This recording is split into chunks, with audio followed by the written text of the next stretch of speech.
Hi, good morning and good afternoon and good evening to all the speakers, distinguished speakers from all over the world. This is Dr. Shiva, founder and CEO of GWFM. I take this pride and privilege to welcome you to APAC WFM Summit in association with NICE. We're doing first time in this year.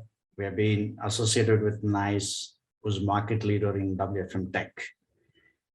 Always love to listen to them, and they're adding a lot of value to the industry and especially developing tech market.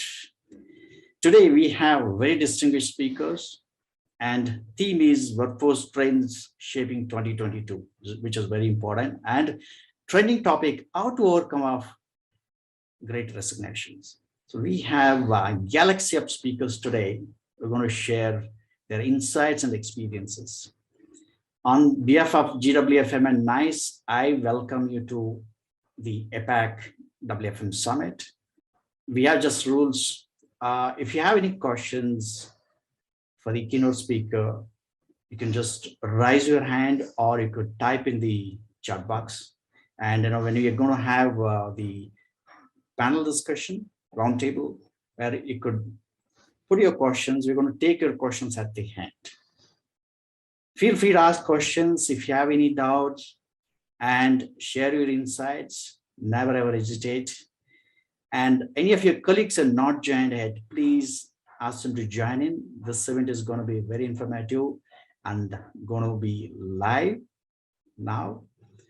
And let's take this opportunity to listen to the great minds and great leaders from the industry who have spent 2 to 3 decades of experience in the WFM. With this, I welcome all the distinguished speakers and audience who are joined from all over the world. Like we have audience joining from Philippines, Malaysia, Singapore, and also from Australia and New Zealand, and of course from India. And a few of them have joined from the Europe and Middle East. With this, welcome all of you to the APAC WFM Summit. Looking forward to interacting with you people. Thank you. This is the agenda today. Let me not delay much. With this, I welcome keynote speaker of the day, Yogesh Varma. Yogesh Sharma has spent a good amount of time in NICE, and he's a subject matter expert and WFM tech experts. And he's the right person to listen to the topic. And if you have any questions for him, please feel free to ask in the chat box. With this, I invite Yogesh Varma from NICE. Yogesh, all yours. I'll stop my sharing. Thank you, Dr. Shiva. I'm just going to go ahead and share my screen. Firstly, welcome all and thanks for joining today. I think as Dr. Shiva mentioned, we have a very interesting topic to discuss and talk about today. Again, a small introduction from my side. My name is Yogesh Varma and I am the Solution Consultant Manager at NICE. I'm really excited to be here with every one of you to talk about this interesting topic, which is helping customers overcome the Great Resignation. In the next 30 minutes or so, we shall see various statistics. We shall see a lot of statistics there. We've collected data from multiple different surveys, etc., and the multifold impact of employee turnover in an organization. We shall also discuss ways and means of solving this specific business problem. You may please post your questions if you have any in the chat box. As Dr. Shiva mentioned, we can address them at the end of the presentation. Okay, so without further ado, let's get started. Well, what is the Great Resignation? Well, I'm sure many of you might have heard about it. For the folks who have not, the Great Resignation was a phenomenon that primarily occurred sometime mid last year, where people were leaving their jobs voluntarily, which broke all past records of the past 20 years in the US itself. This was primarily a global phenomenon though, with more prominence in US and the UK markets. However, Asia and India, of course, were not far left behind primarily. They were also not far behind, and we saw exorbitant amount of turnover, especially in the technology and the BPO sectors. There were a couple of articles that were primarily published by the Harvard Business recently, in which there were various reasons which were cited for this to occur. One of the primary reasons of people quitting their jobs was the transition to work from home. So mid last year, obviously, due to the pandemic, people had to transition to work from their homes, from their offices, right? And the effect that had on their mental health and mental states is a no-brainer, right? So I'm sure we all have witnessed and experienced this transition, and has certainly affected us in certain ways or the other.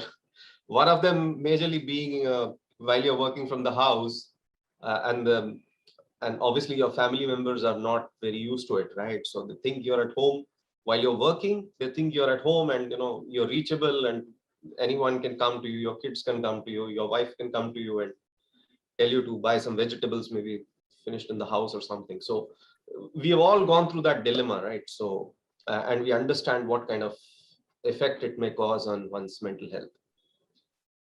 In the contact center world, while this led to a big immediate gap in the resource pool, it also gave opportunity to talents across geographies, especially in the tier 2 and tier 3 cities, if I may say so.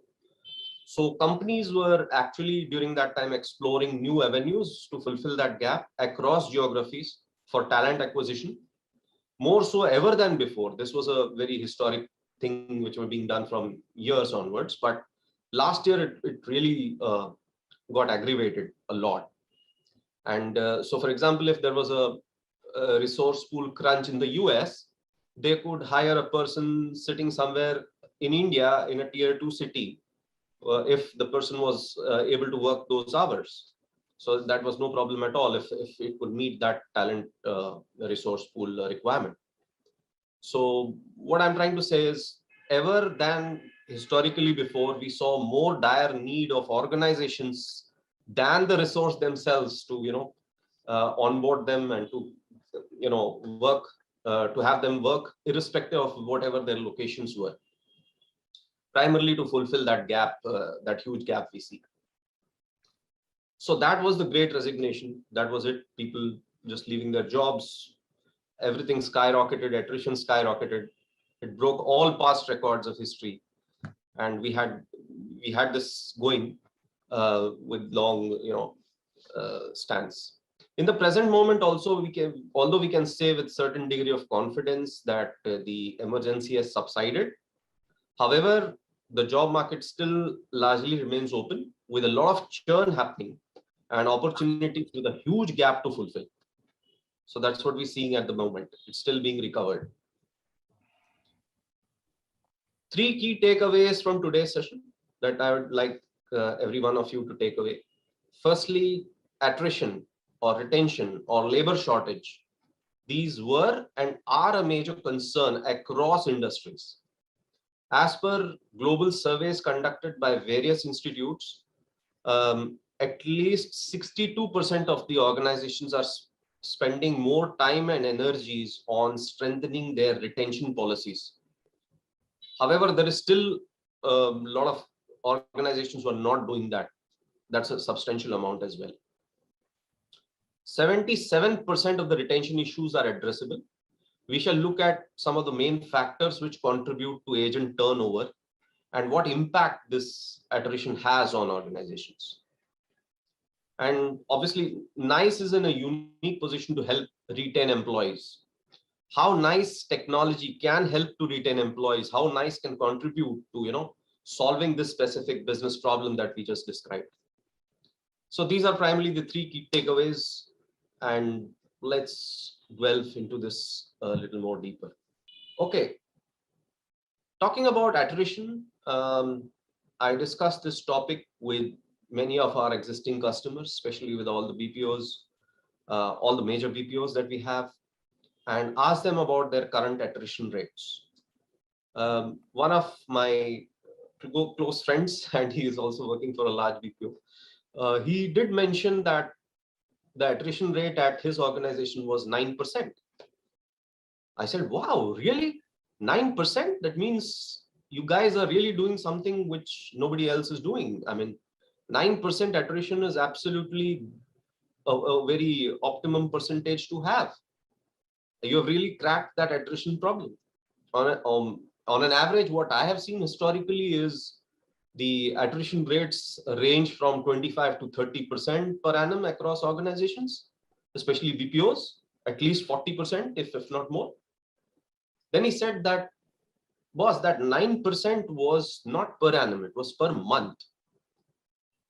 And I was really, I mentioned 9%, 8 to 9% per month is like almost 100%. That means in a year's time, the whole staff was replaced by new staff, which was huge. I mean, if you imagine it that way, that in every year, there's a lot of churn and almost 100% of your staff is replaced.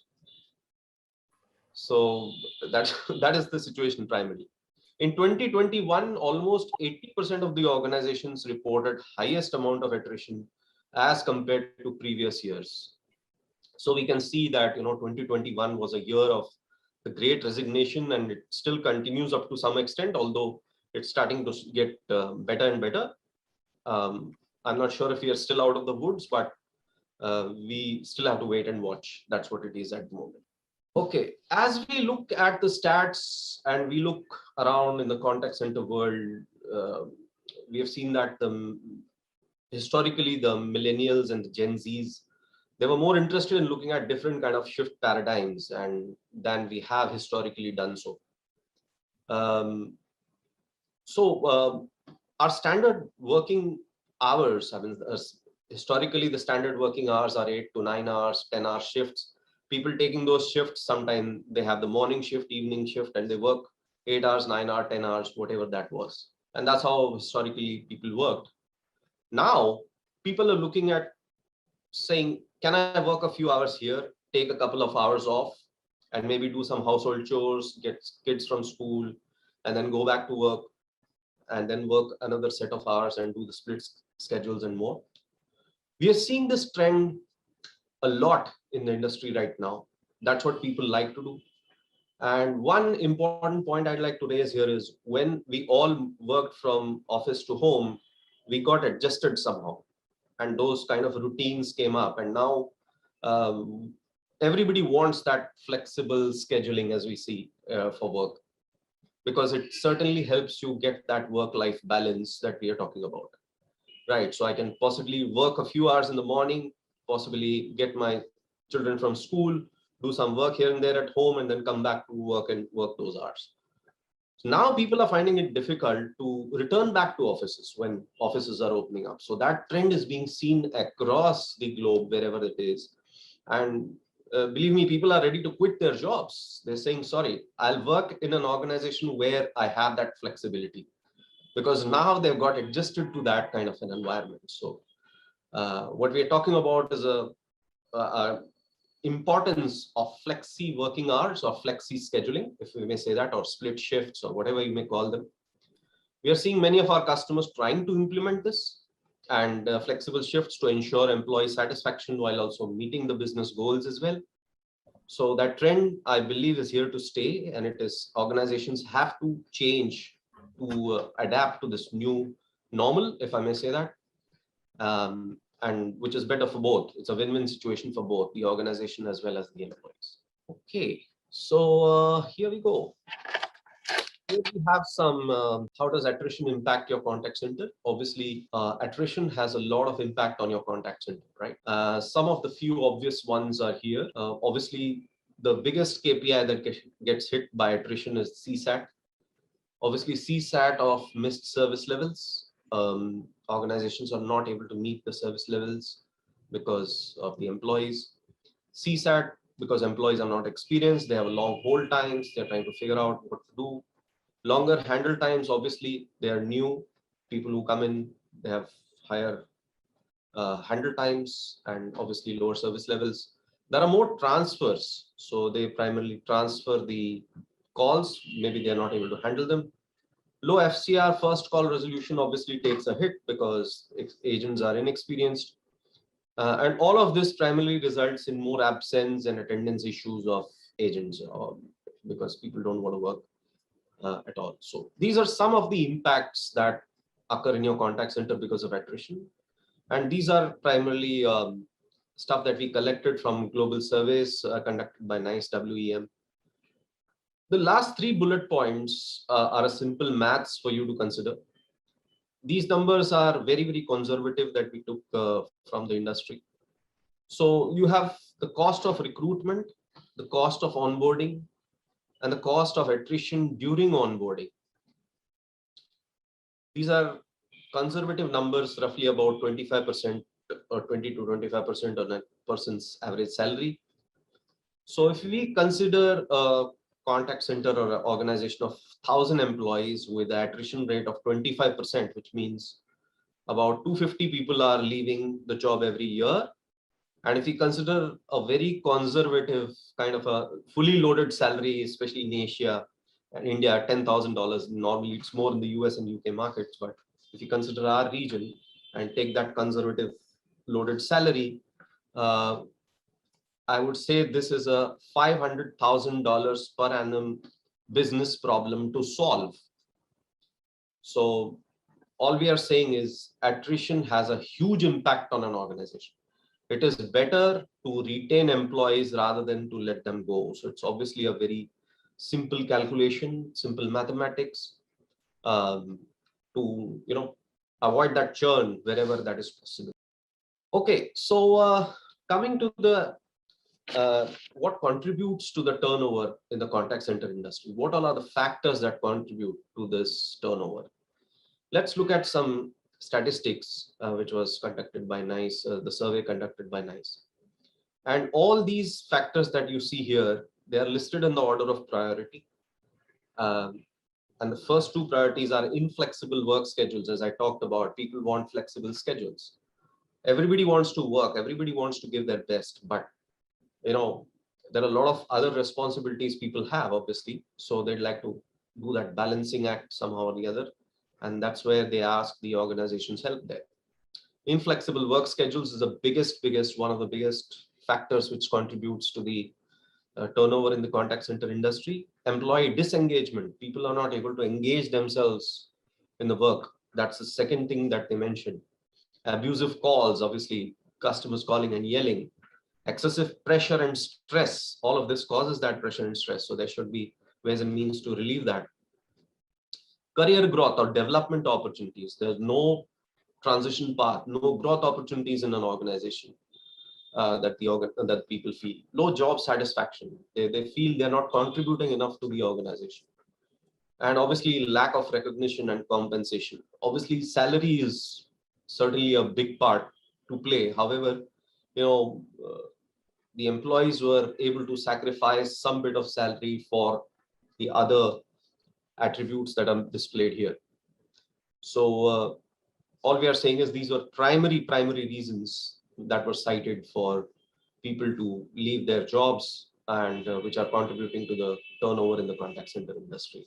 Having said that, 77% of those issues are preventable, which I just described. So this was a survey conducted by the Work Institute, and this primarily mentions that most of the issues that I just described, which contributes to the turnover, are addressable, if not all.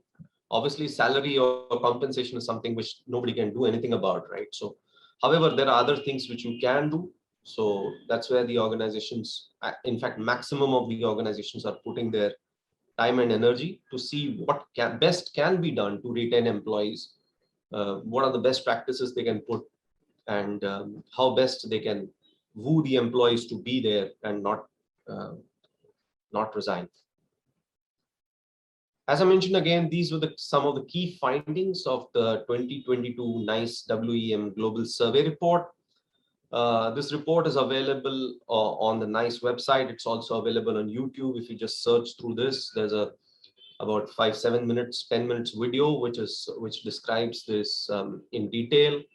I've just mentioned the key findings about the NICE WM Global Survey. As you can see on the screen, the average attrition in the contact center in the 2021 was about 42%. Right now, almost a third of the agents are looking for new jobs, and possibly they'll find them in 2022 very easily because of the open job market. And as I mentioned, 38% of the organizations are not investing enough efforts in retention. That 38% is a huge number. Although 62%, which is major of them, are doing that. However, that 38% are still not, focusing on that as per our survey, which is a huge number according to us.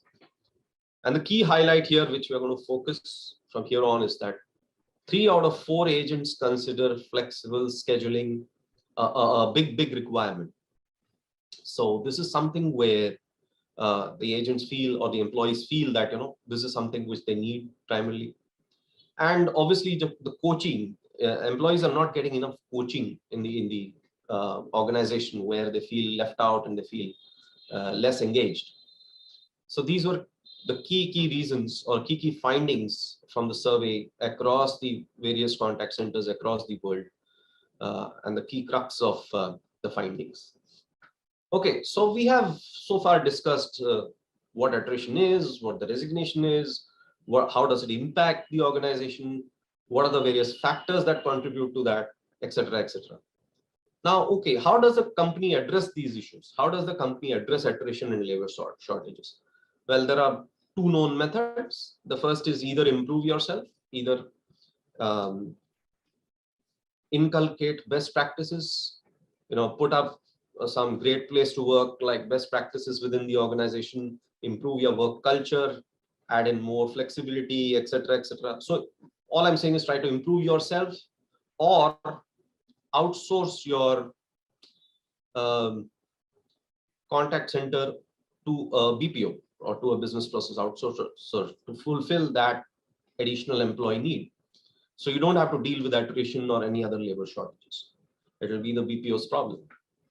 So these are the 2 methods by which you can do that. Whichever method you apply, or you take, there will be some issues in terms of addressing the flexibility of schedules. So if we talk about a contact center, there are always barriers to providing that flexibility. The way the organizations think is that business, that the fear that the business will never be able to will not be able to cover those service levels that are needed. So what I'm trying to say is, if flexible schedules are provided to the employee, the organization feels that their service levels will not be met, because people will choose and pick and choose whatever they need, and their service levels, and I would say business objectives, will not be met. The second fear is of implementing preferences fairly. So one employee will get what he wants, whereas the other employee will not get what he wants, which will rather cause some kind of a dissatisfaction for the other employees. So that's one of the biggest barrier, which provides, doesn't allow organizations to put up those flexible schedules. Third is use of fixed schedules. By the way, fear of implementing preferences. The business never wants an agent to go to HR and complain about them that that agent got a weekend weekend off while I didn't. So business never wants this kind of complaints to be raised by employees. That's again a big fear in their minds of not implementing flexible schedules. The third one is use of fixed schedules and shift bidding. That is one of the biggest barriers that organizations feel, that they should. People working day in, day out the same set of schedules. So they really have that barrier in their mind. Well, the good news is NICE can address all these concerns for a win-win situation. So what we are saying is, we can address these concerns. We can see how NICE technology is geared up to overcome these concerns. With that, I'd like to play a small video for work-life balance, how NICE WFM Suite can help there. So I'm just going to play this video, and we continue after that. There it goes. Meet Amber, a customer service rep by day and an aspiring DJ by night.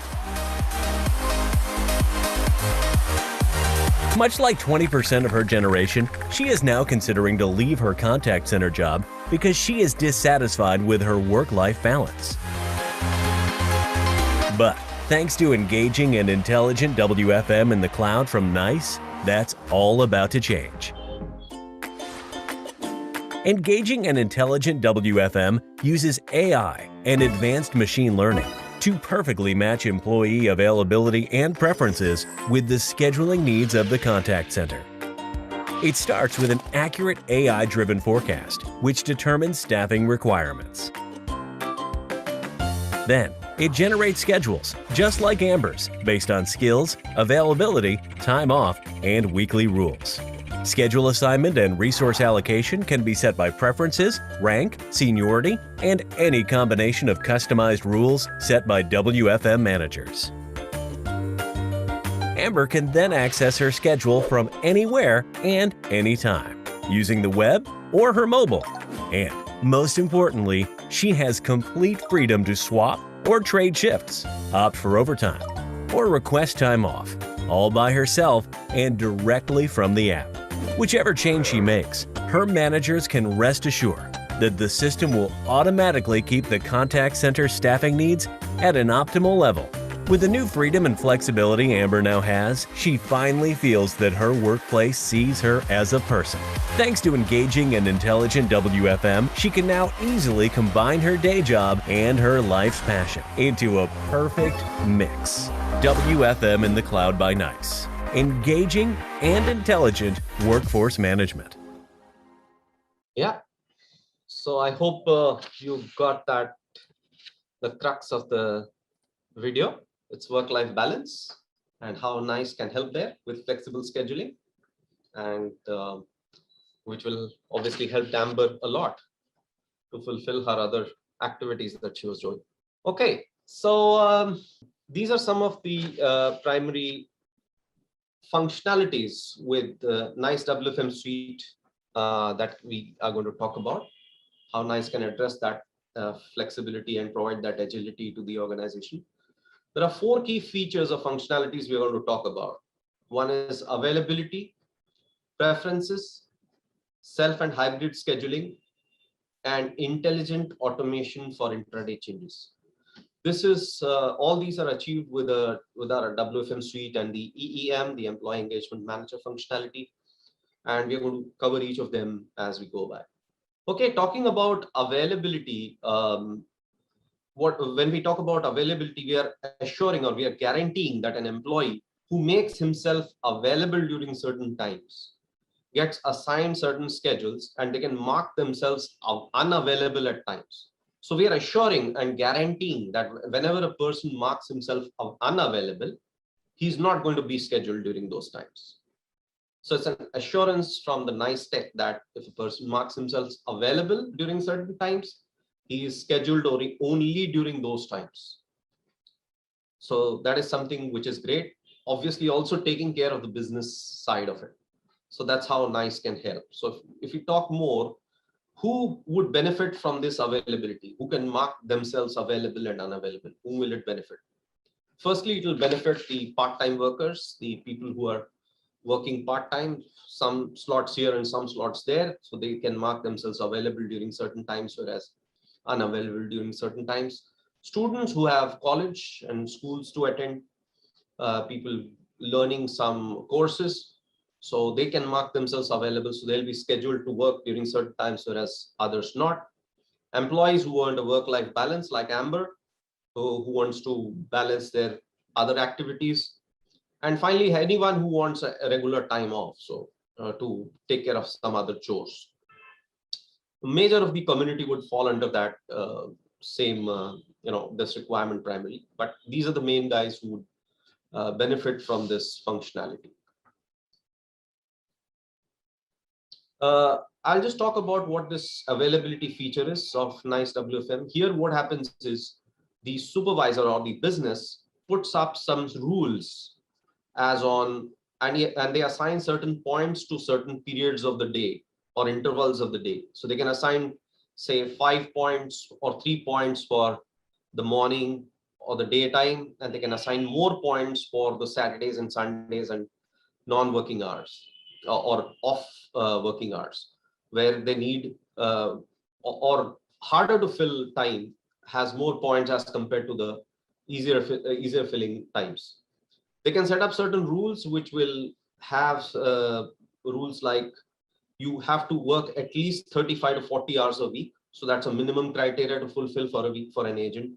They can select what they want. They can select what timings they want. They can select what they want. However, as a minimum business goal, that is what each employee has to fulfill.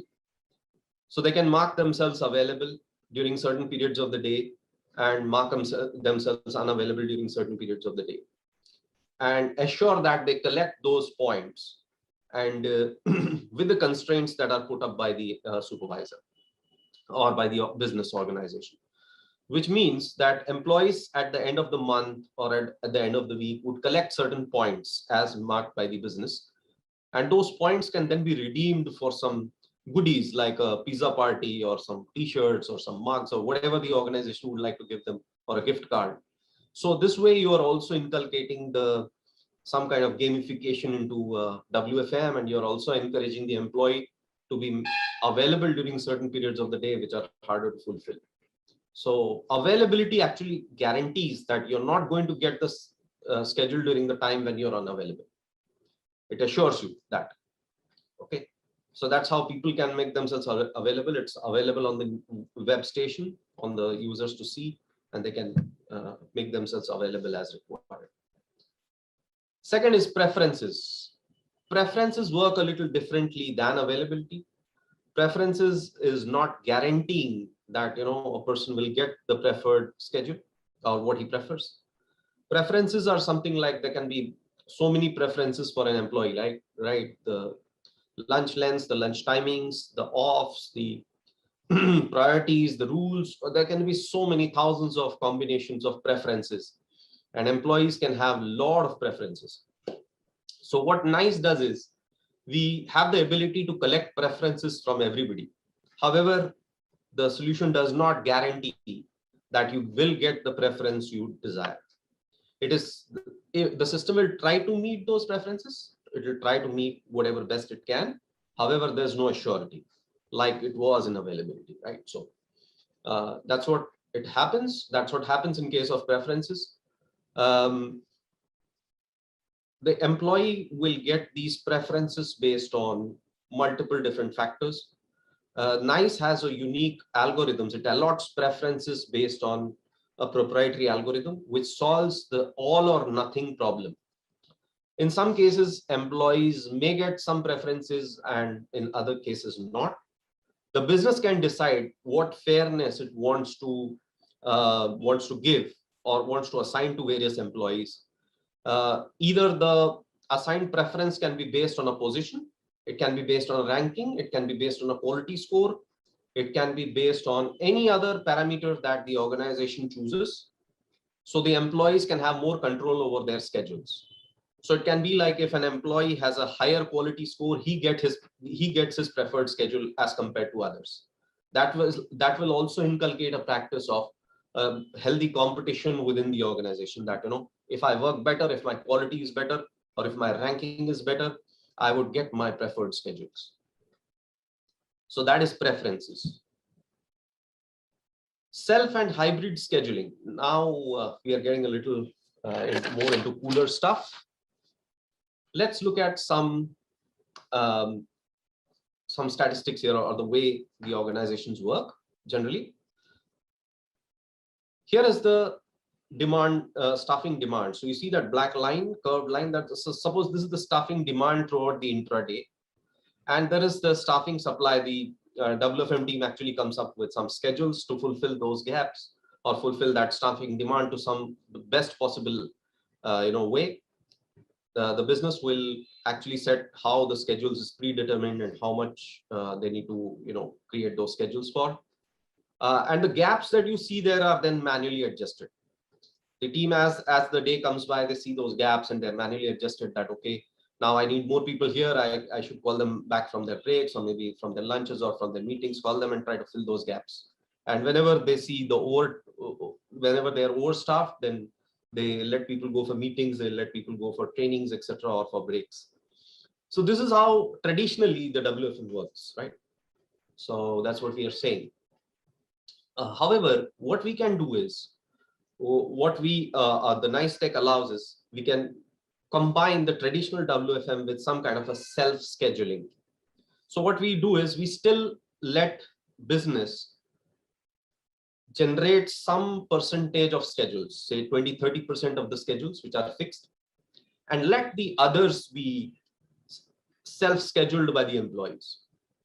Let the other set of schedules be put up on the web, and the employees can actually bid for it. They can self-schedule themselves during those times to meet that staffing demand. So this is a combination of the traditional WFM as well as self-scheduling.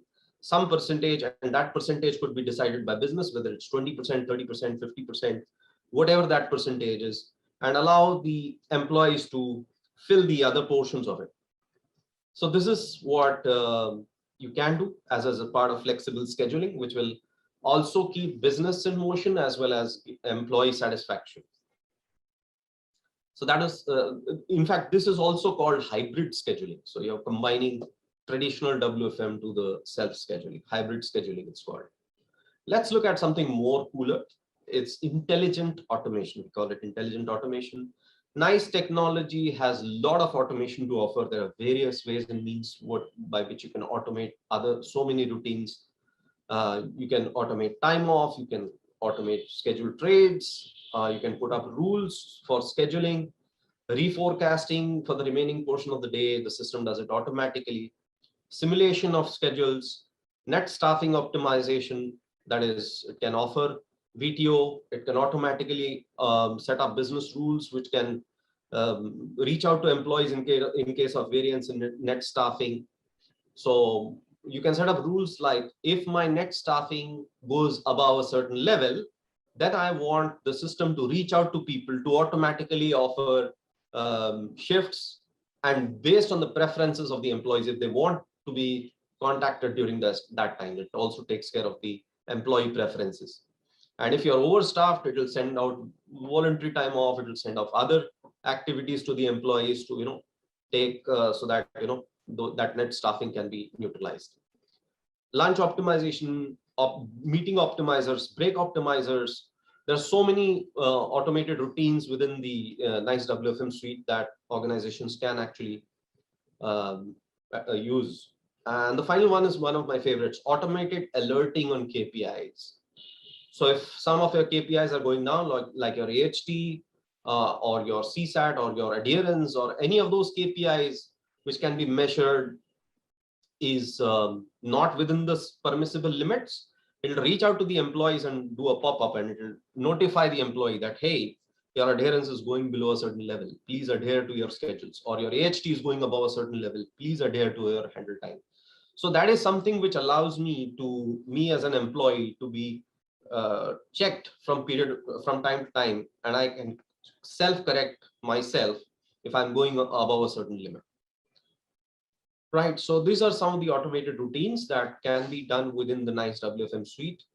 Coming back to the example that we were talking about with intraday intelligent automation, we saw the traditional and the self-hybrid model. If we apply more intraday automation on it, let's see what happens. So here what we have is the traditional scheduling that we did. And in the last example, the gaps were manually fulfilled by the employees or by the supervisors. Here what we are saying is you can apply certain rules within the system itself, which will look at those gaps at every interval. It will look at those gaps at every interval, and it will reach out to people on their mobiles or on their devices or whatever they prefer, and the employees can actually fulfill those gaps. So there's no manual method of filling those gaps, which is automatically filled by the system based on certain rules, and the adjustments can be done by the system automatically. So great, cool stuff, people being reached out automatically with that net staffing, and people accepting those specific schedules, and they're working those schedules. Everything is automated. The schedules are automated. Their schedules will be updated automatically. The system will take care of end-to-end automation for fulfilling those gaps. And as the day changes, obviously we know the day never plans out to be what we forecasted. There are always variations. And those variations are also sent across to the employees, and they get those notifications saying that, okay, this event is canceled, you're being moved to this specific skill, and you need to work those skills. And that's how the other set of gaps are also fulfilled. So it's not only talking about the fixed schedules, it's also talking about schedules which or the situation that varies over the period of the day. It takes care of that as well. In the other situation where we were talking about some percentage of schedules being generated by the business, whereas others being fulfilled by the employees themselves, that the hybrid model. Here also automation can play a big role as and when there's variation in the day. So even when the employees fill up that gap, there are still those variations. So if those variations come in, we can apply automation there, and it can reach out to employees and they can fill those gaps automatically by through their web app or through their other ways and means that they prefer. So what we are saying is, in any way, the system is able to help you automate a lot of best practices with very, very minimal manual effort. The supervisors are there just to monitor and observe and to self-correct in case that anything they see they wish to change. So a lot of various options offered by NICE as a technology there. Yeah, I think I've talked enough. I'd like to just remind you whatever we covered so far. 3 things to remember: primarily attrition, retention, labor shortages. We talked about them. We talked about the major concerns. We talked about key contributions or key attributes which resulted in those attritions. We saw ways and means how we could improve on that attrition, or what are the ways and means we could put in place. Retention issues, how organizations can help retain employees, and how NICE is uniquely positioned to retain employees. So NICE technology we just discussed: availability, preferences, self and hybrid scheduling, and automation in the self and hybrid scheduling. So these are the 4 main topics we discussed, 4 main things which can help provide that flexibility to scheduling to the employees depending upon their preferences, taking into account their preferences, and also ensuring that the business objectives of the organizations are met. We have to balance both of that. So I believe with that, I'll just stop talking and ask if there are any questions. Thanks, Yogesh. Dear all the audience, feel free to ask your questions. I think Bhupesh has raised his hand. Let me enable him. Yeah, sure. Okay, Bhupesh, feel free to ask questions. Hey, Yogesh, very good morning. It's a wonderful presentation. One quick question on this, the 77%, which you are saying is an addressable problem. Could you throw more light on what is the basis, and is that 77% specific to call center or at an industry level? And also what kind of sample size on which this 77% is based? Yeah, sure. I'll answer that. In fact, this was a survey conducted by the Work Institute across contact centers across the globe. This was specifically for the contact center, where they conducted this survey across the globe on various large contact centers. And they found out that the addressable issues, the ones that I listed, 77% of them are addressable, if not all. And as I mentioned, one of the major ones was flexible scheduling. That's what especially during the pandemic and post that was something which the employees felt that was one of the biggest addressable areas that the organization should take into account while retaining employees or to control that attrition. So yeah, I mean, that was for the contact center industry, and specifically it was a survey conducted by the Work Institute as an organization. If that answered your question. Thanks, Yogesh. So incidentally, I happened to work on Workflex before NICE acquired it, and it has got some of the fantastic features. Absolutely. Just a follow-up question on this is, I don't know if I missed this. When you say 77%, do you know what are the variables that can be addressed, and what is the remaining 23% which is not addressable? Is there a list available, Yogesh, that can be shared? Yeah, certainly we'll look into that. I will try to see if that statistics can be brought to you. But Okay, that is that'd be something which wonderful. we will collect and get back to you. Wonderful, wonderful. Thank you, Yogesh. Thank you, team. Thank you so much, Shiva. No problem. Thank you so much. Thanks, Bhupesh. I have a question from Jonathan from Philippines. Do you see companies already preparing themselves for the gig economy, which NICE is positioned for? Yes, absolutely. I think the gig economy is here to stay. It has really grown in the past, as well as in the last year, it skyrocketed. I showed you the percentages, right? 84%, 81% people we see, having that shot up the ladder. And we see that gig economy is here to stay. It is because, we see more and more young generation in that economy and participating in that a lot. So it's here to stay, and it's here to stay for long. And organizations have to fulfill that need in some form or the other by using the latest technology that is available, or whatever ways and means they think that's possible to implement in their organization. So yeah. Okay. Any other questions? Do you have any other questions? So Jonathan again asking, seems for this is to be a good ROI, a high proposition of contact center employees to be a gig, not regular employees. Sorry, I didn't get the question. So he's asking, Jonathan is asking that this is a good ROI. Yes. And also like meant for contact center, and not regular employees, not able to understand and what is it, is mentioning not regular employees. Yeah. I think the question is that the solution seems to have a good ROI only for the contact center employees when they are gig employees. It's not for regular employees. That's what the question is, Yogesh. Right. Oh, I see. Right. So right. The regular employees are obviously, the solution has great ROI for regular employees, but here we are not talking about the regular stuff, right? We are talking about the new normal, as I mentioned. We're talking about something which is very different than the standard contact center work that we do. NICE is uniquely positioned in the standard world altogether. We are right on the top of the Gartner's Magic Quadrant and other analysts who have rated us so high as a #1 solution across the globe for others. But now we are evolving, right? That we are in a age of evolution, and there are so many new things like coming up. Like today's topic was how to address that flexible scheduling, which is of course applicable to gig economy as well as split shifts, as well as part-time employees, etc. So it's applicable to all of them.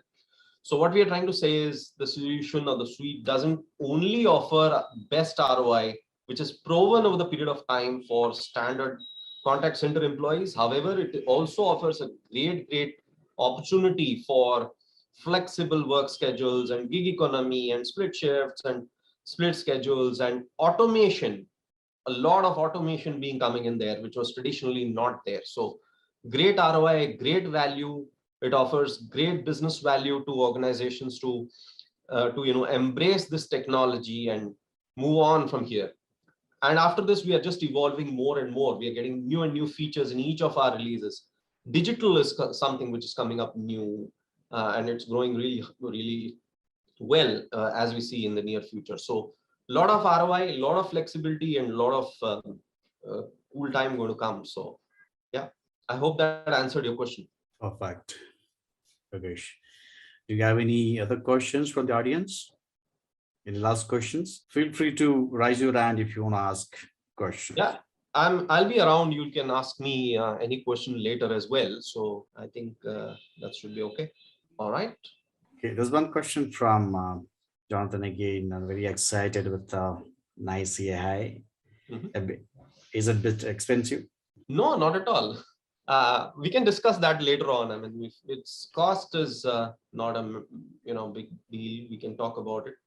If you're interested, we can certainly talk about it, and we can let you know what the cost is. All right, thank you, Jonathan. Shiva, if you can just note down the name of the gentleman. Sure, I'll share you the details. Thank you. Yeah. Yogesh, I think one question that may get asked and may hold some relevance over here would be similar to intra-DM, right? Is NICE coming up with a solution wherein we can utilize available time of the associates through the refresher, maybe on call? So right now, as leaders, we have to allot a time separately, and then we are at mercy of call volumes to basically make sure that happens, right? But is that solution also on a horizon for NICE, wherein we can utilize the available time? Therefore, it does two things, right? First, it keeps the employees engaged, maybe through a gamification kind of a model. And secondly, is also we can utilize the shrinkage hours, because shrinkages are through the roof right now across the industry, right? And then we can cut down on some of the unproductive time. So is there anything on scope from NICE perspective? Yeah, not at the moment. We are not comparing ourselves with intraday. It is more of optimizing the net variance is what we are talking about currently. Maybe in the near future it can, but right now we are talking about how to address that intraday variance and how to reach out to employees in real time to possibly give them some kind of other activities in terms of when you're overstaffed or understaffed during those times. So it is more of managing that real-time intraday feed rather than managing shrinkage at a later point of time or doing something. There are other tools that are available which do that. However, doing that in real time is something what we are interested in, and because whenever that problem occurs, you should solve it then, right, rather than doing it post facto. So that's what we believe in, and that's where we're seeing great value for existing customers. Understood. Yeah, makes sense. Okay. Any other last questions? I'll take one more. I don't see any other questions. We'll take it in the next session. Yeah, sure. Let's do that. Thank you so much for your patience, everyone. I hope you liked what I showed and appreciate your time today. Thank you. Thanks a lot, Yogesh, for a very informative and insightful presentation from NICE. And I myself have learned a lot. I'm sure that the audience, now we have 9,700 audience are joining, and I'm sure that they all got a benefit out of your presentation.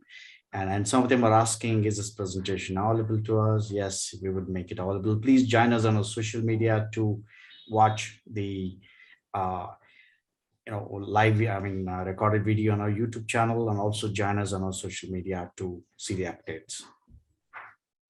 Thank you, Yogesh. Thank you. Back to you. Valuable time sharing your insights. No problem. With this, now we are going to come into another exciting session, is Roundtable. Let me share my screen. All right. Are we able to see my screen? All right. I invite Nadia, WFO Solution Manager, APAC from NICE.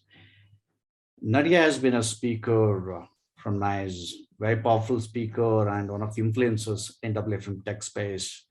I've not seen any other women leaders speaking more about WFM. In fact, we had Women's Day recently.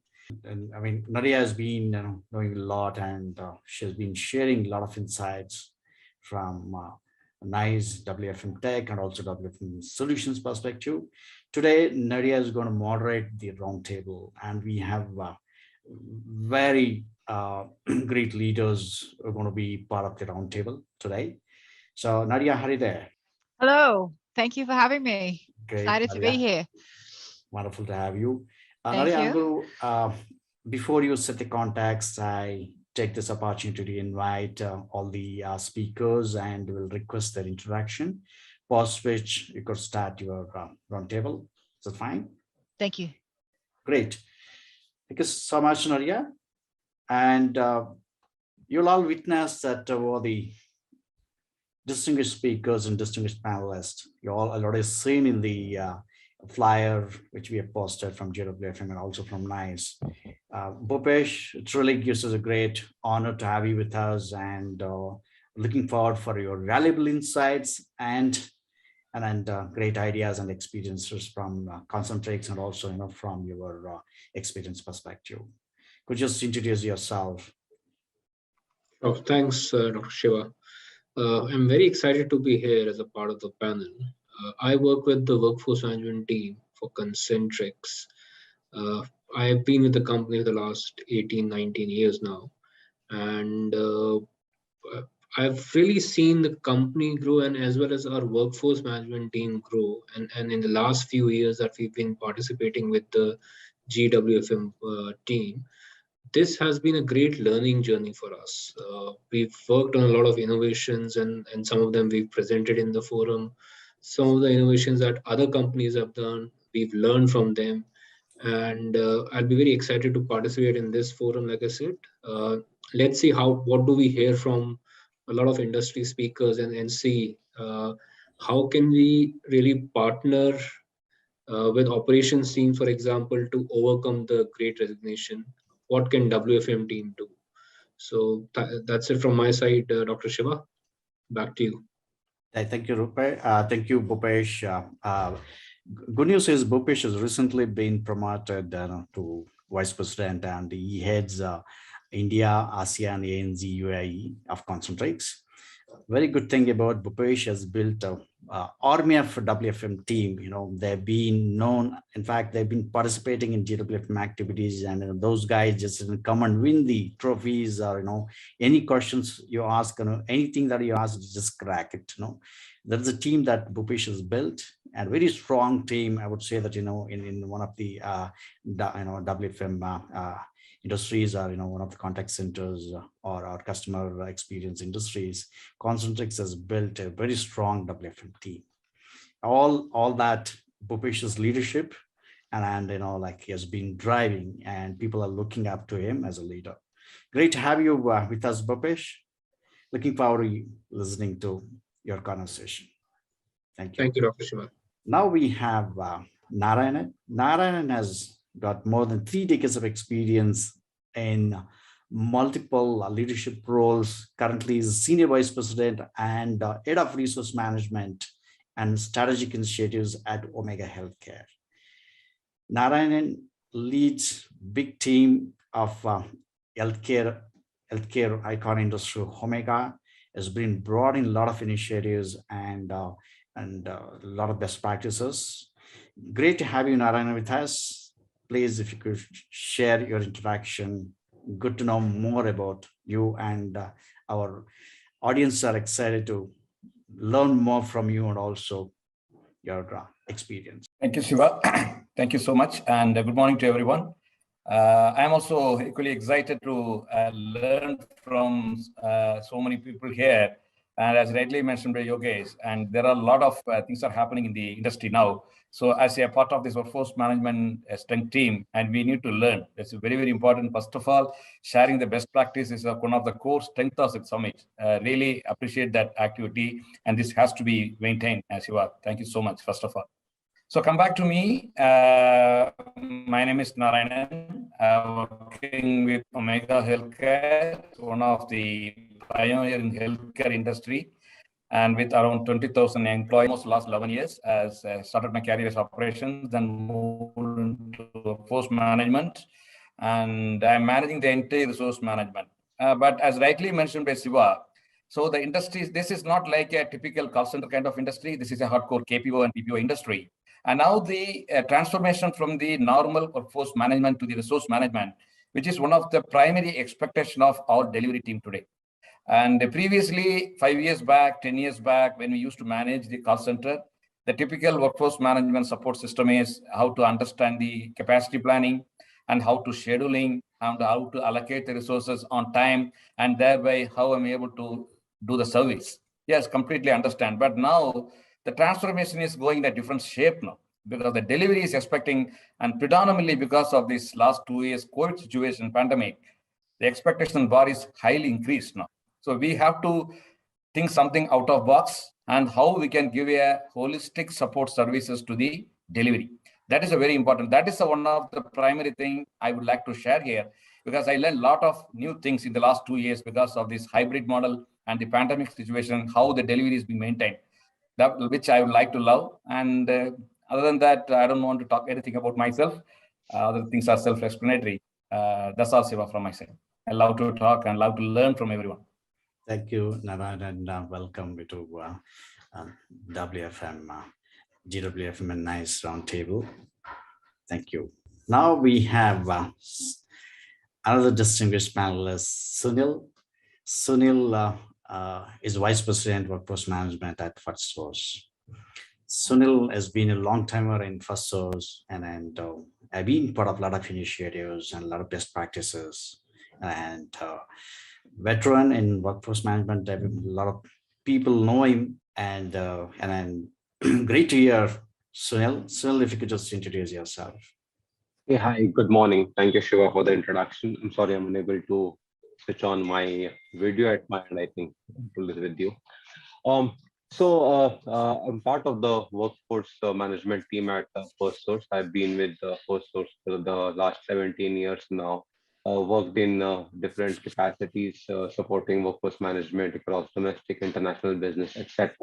The Great Resignation has taught a lot of stuff. It's forced organizations to think out of the box, come up with innovative ideas and solutions to address the attrition problem that we've been facing perennially. So I'm gonna share some of the best practices that we followed here at FirstSource. At the same time, I'm really excited and looking forward to hear from some of the other speakers out here in the forum.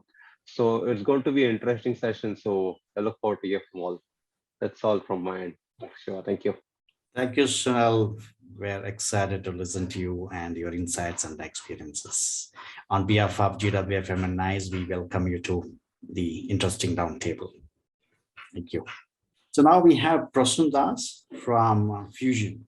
In fact, Prasun has been award-winning WFM leader from GWFM. Since last 2 years, they've been really doing good and expanding worldwide. And in fact, I got a chance to interview their founders. And he has also got very strong team and come out with very disruptive tools to solution the customers. And Prasun has been very creative and always brings out of the box ideas in WFM and also to industry. In fact, Prasun has been a speaker with us a lot of times and then presented best practices and also best tools from Fusion. Great to have you with us, Prasun. If you could share your introduction to the benefit of audience. Thank you, Dr. Shiva. Just confirming. Yeah, great. So thank you, Dr. Shiva, for giving this opportunity to share my experience, share our best practices on this critical topic, which is directly impacting the workforce management practices. And just like everyone, I look forward listening to the great ideas which the leaders have implemented. And I would also like to contribute with a couple of case studies which we have worked out with NICE to address these type of issues in the industry. So thank you again for this opportunity, Dr. Shiva. Looking forward for this experience. Thank you, Prasun. On behalf of GWFM and NICE, warm welcome to Roundtable. All right, now we have Bhupesh, Director, WFM and Business Intelligence from FIS. Bhupesh is first-time speaker with GWFM. In fact, we've known each other since a long time, and Bhupesh has brought in a lot of initiatives and being part of best practices in FIS. Good to have you with us, Bhupesh. On behalf of GWFM and NICE, I take this pride and privilege to invite you to be part of a distinguished roundtable as a panelist. If you could share your introduction for the benefit of audience. Sure, pleasure is all mine, Dr. Shiva. Thank you so much for this opportunity. So I've been in workforce management for almost 18 years now, in my 20-year-old career with the BPO industry. And I basically handle workforce management team as big as 200 plus professionals within my team. And the team has evolved, right? And I've seen this change within the workforce management teams in the last 3 to 4 years now. From they've converted and evolved from being a very conventional support function, right, with a very limited value add, to a control function now. They're right at the core of the business, taking a lot of decisions which impact your cost levers and your customer experience. So it will be a great a forum to pick brains from all the leaders. A lot of distinguished panelists in this forum, and a lot of attendees also.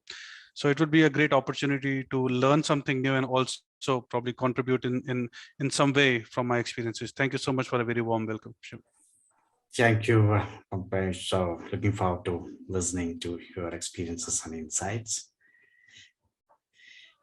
Now we have Shavik Shah, Vice President WFM Analytics from IKS Healthcare. In this roundtable, we have two healthcare organizations. Probably, we will have new insights from both of them. Shavik is speaking first time in the GWFM and NICE events. So Shavik has brought in a lot of new initiatives and best practices in IKS. Looking forward to listening to you and get your insights. On behalf of GWFM and NICE, extend a warm welcome to be part of the roundtable. Shavik, if you could introduce yourself for the benefit of the audience. Sure. Thank you, Dr. Shiva. Thanks for the warm welcome. And like everybody else, I'm excited, privileged to be here speaking for the first time. And I know that you and I have been having this conversation for a while. It didn't materialize the last time we spoke about it, but so finally glad to be here. And as mentioned, we are from a healthcare background. I mean, it's an upcoming organization with a lot of new initiatives, a lot of new mark that it's trying to make in the healthcare industry, specifically on the US front. It's a founder-led organization, IKS Health. For us, and especially for me, the last 6.5 years that I've been here with IKS, it's been a learning experience because I think a little while ago, Narayanan was talking about the traditional workforce management versus how the workforce management is transitioning and changing now. I mean, the way it used to work in the BPO sector, the contact center setup, with healthcare, it's not all BPO, it's KPO and a little bit of a BPO mix. So we are learning, we are evolving, we're trying to understand what works best. I think this is the great platform to learn what others are doing, how some of the other industry-leading healthcare platforms and others in the industry are really walking through. So I'm really looking forward to that conversation. Great, Shavik. Looking forward to listening to your conversation. Welcome all the distinguished panelists to have you with us in GWFM and NICE APAC event. So with this, I hand over the control to Nadia. Nadia is a moderator. Over to you. Okay, thanks Shiva, and thank you all for your time on this panel. I was trying to add up how many years of WFM experience collectively we have on the call. I think I stopped counting at about 100 years of experience. So for the folks who have joined in externally, you're in for a real treat. It's an opportunity to look under the hood of some of these absolute best of breed world's leading organizations and workforce management practices, and see what tips and tricks and learnings and course corrections you can gain from these minds. So thank you, Shiva, for collecting such a great wealth of experience this afternoon, and let's get started. So I'd like to direct my first question to our new speaker, Shavik. We're talking today about the Great Resignation is the theme of this session, and we're going to explore some of the ways that technology and practice have aided folks in order to retain staff, in order to retract staff. So to you, I'd ask the first question. So what sort of strategies has your organization adopted? You're coming from a healthcare vertical to address the mental health elements in relation to perhaps reduced customer tolerance and for also people working remotely. So not only do we have a workforce who's potentially on the front line, they're getting slammed with inquiries, sometimes by, angry customers who are experiencing higher than normal wait times, and they may be feeling a little alone. They're at home. They're not in the embrace of the organization, so to speak, and we know this can lead to high amounts of stress and attrition. So has there been any workplace initiatives in your organization to address how these employees might be feeling?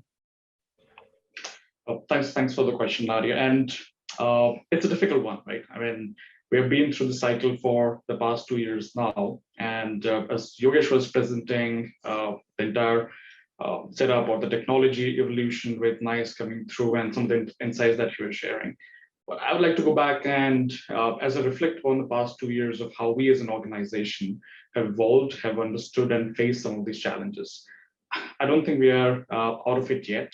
The initial 6 months, massive fallout from this transformation of working from office to going back to home, letting people settle down, understand. I mean, all of us have gone through it. Everyone across the industry at one point, we thought that, yeah, work from home, what is it? It doesn't work. We've spoken about it in so many platforms, debated it, and then we suddenly realized that the entire industry is remote, is working from home. But then at that point in time, probably 90% of the industry didn't even know how to adopt to it or how to adapt to it at the same time, right? So adoption and adaptation both have to go hand in hand. Technology, it started evolving at a very fast pace. And we are a medium-sized organization. So our first reaction was, should we go and invest into buying something or building something? That was a decision that we had to make pretty quickly, right? And as it's related to keeping our people engaged, understanding what are the challenges that they're facing, and at the same time, ensuring that we understand what the challenges our customers are also facing.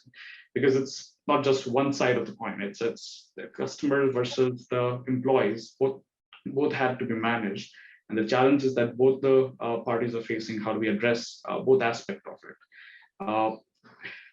Being into the healthcare setup, 2020 was a very difficult time, another time frame, because all the healthcare facilities, all of the world was anyways overwhelmed. That means very high volume for us as well. And again, we're not a contact center. We are primarily a back office service provider, and we work primarily with the front-end providers. We're not even the back-end services. We work directly with the providers for some of the major healthcare organizations back in the US. The first point was to understand how our customers really reeling out of it. Right? There were times when the visits dropped, the revenue for our customers dropped. People were not able to cater to all the inflow of volume that they were looking at the hospitals. Your inpatient volume suddenly increased, but your outpatient suddenly started dropping. So that had to evolve into understanding how does it affect our side of the business and how do we service our customers. That needed technology integration and adoption. Some of it was built in-house immediately. And I think some of the tools and systems that we kind of went into looking for, building, researching during the first 6 months have stayed with us. We realized that now they are here to be part of our future, be part of our growth. And as the industry has evolved, like at one point, I don't think we ever looked at social media as a platform to interact directly with some of our customers, or the responses that the patients were servicing, or responses that feedbacks that patients were giving to our customers, the hospitals, how could we be part of that tripartite kind of a conversation, right? Because when we gauge ourselves in our success metric, we look at how the patients are rating or giving feedbacks to our customers, to some of the health providers. So that integration and bringing that response back to our frontline population, our associates, employees across IKS, that was a very challenging and a very important task for us, which I wouldn't say we have aced it or we have come up with a solution that works all ends, but I think we have figured out our priorities to come back and say, we can address a certain aspect of our customers' ask, prioritizing a certain set of consumers that need immediate attention, specifically in the healthcare space, and then building teams within our organization which can address that at a much faster pace, right? So working from home and working from office is a very different setup. You can prioritize skills, performance, etc. But then when it's a remote environment, engaging with people, then putting the structure around where do you prioritize, how do you put that specific high performers or the people with better ability to provide you first call resolutions, etc. How do they cater to some of the customers' need that are a priority or that need immediate attention? That challenge still exists, and we're still trying to evolve and find work around it. But I think it's an evolving journey. I think you've summarized it very well in adaptation and adoption. This is a great mindset to have. What are we going to have to adapt to, and what are the new practices that we can adopt? It's also interesting to hear. We do get a little front office focus that this type of paradigm affects the entire enterprise, and so the stresses that can come to the frontline staff are also something that we need to consider in our back office and the entire enterprise as a whole. I think maybe to Bhupesh, I direct the same question. How has this impacted your staff when it comes to considering stress, and were there any initiatives supported by your workforce management technology or practice to address? Yeah, Nadia, I think like everywhere else in every industry, we never thought that COVID would hit us so bad, and practically the entire world was shut down in 2020. And the stress level did increase, whether we talk about our agents, support team members, the stress levels were always increasing. We saw that people were working more hours than they used to. And a lot of focus came onto wellness. How do we really, so the first focus was how do we continue the business continuity. I think in the first 2, 3, 4 weeks, everybody managed to really continue with their normal business. But then things started going down in terms of really people were overstressed, and the focus that we had was how do we build some wellness activities for our team members. Now the wellness activities were not only mental wellness, because that is an important part, but the other important thing was if everybody was at home and sitting on their computers for, let's say, 8 hours, 9 hours, as we say, sitting is the new smoking. So the focus was really that how do we really make people get into some physical activity. So we did partner with a third party, and we did different types of wellness programs, whether it is, let's say, simple things like chair yoga. How do you sit on a chair and still kind of move your body and do some yoga postures? How do you focus on healthy eating? How do we control our cardio activity? So some of those things we partnered with a third party on. We also kind of in the second half of this the lockdown, we also moved away not only on all these things, but let's say people had some financial challenges also. So as a company, while we supported them, we also ensure that we conduct financial wellness education also. So that was very, very important for us.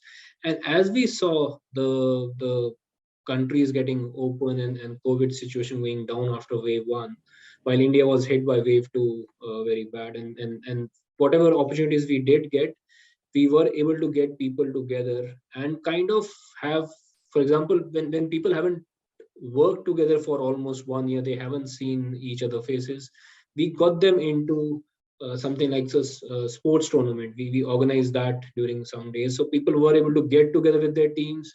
We had leaders participating there, so that way the team building activities were also started. Now, how has WFM really participated? I think we've really ensured that we build some of these things in our schedules. In our company today, we roll out weekly and monthly wellness calendars. So sitting in March, you would know what is coming up for April, what different types of programs are happening. So a person could opt for it depending on what his or her need is. So we have given that flexibility to people that this is our calendar, whichever session you want to opt for, do opt for it. We try and bake it into the schedules also wherever possible. So that's how we've kind of partnered with the larger organization, and that's how we're driving this in our company. I like this idea. I really like the notion of like a preference-based approach to the wellness program. I think this is great. And of course, I love the idea that it's in our shrinkage, it's in the calendar. The business has made an operational commitment to these activities happening. May I ask, out of curiosity, you're the first person I've ever heard that mentioned they had a financial wellness aspect to the program. I've never heard anybody say this before, exercise and all. Yeah, but is this maybe about people who are learning to cope with maybe a reduced income or something that's been affected at this time? Was that kind of the angle of it, or?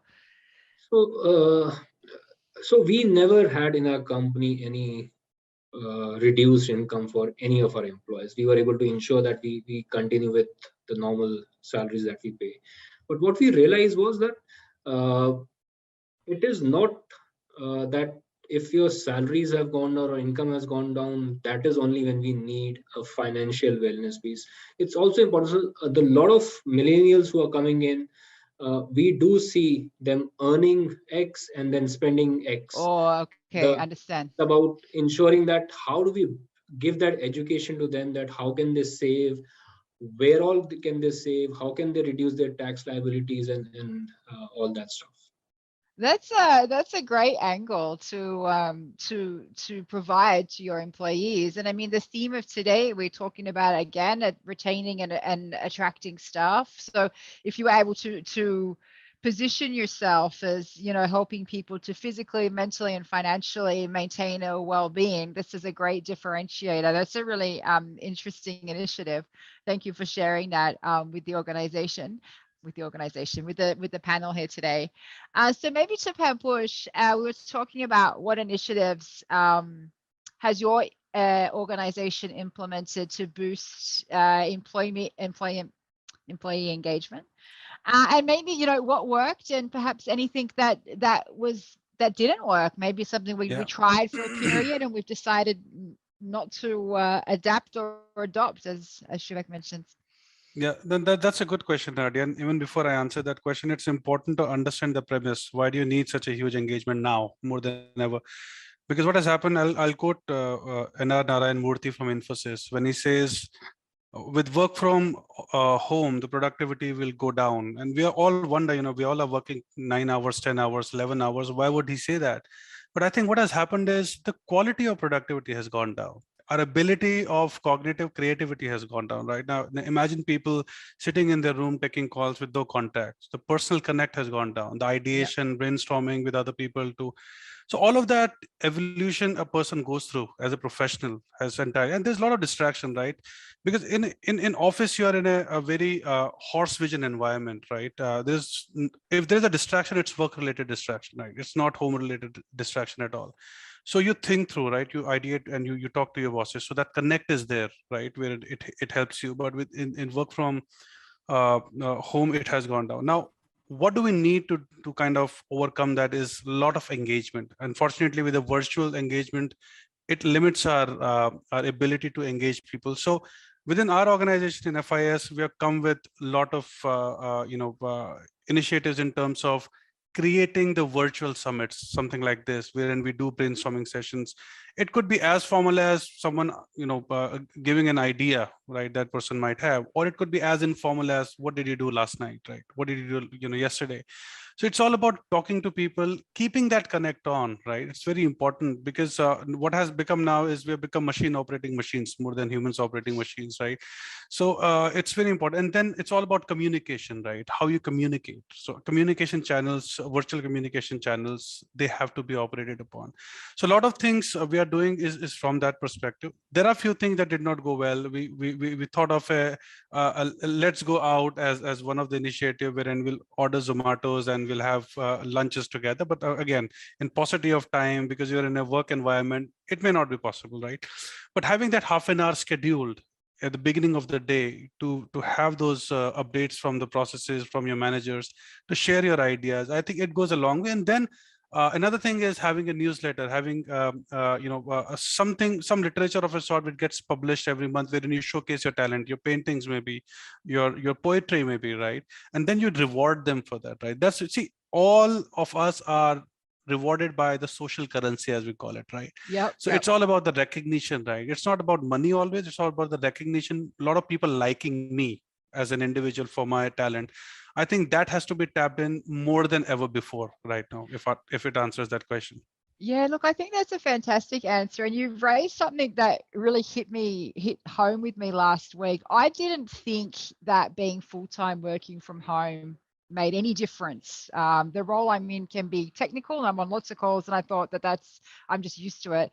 I went to a meeting at a customer site for the first time last week. There were 11 people sitting around a boardroom, and it just hit me all of a sudden. I felt very confronted by this. I'm like, I haven't sat having to have a discussion, Yogesh, let's talk about this and whiteboard that. I have completely lost that skill.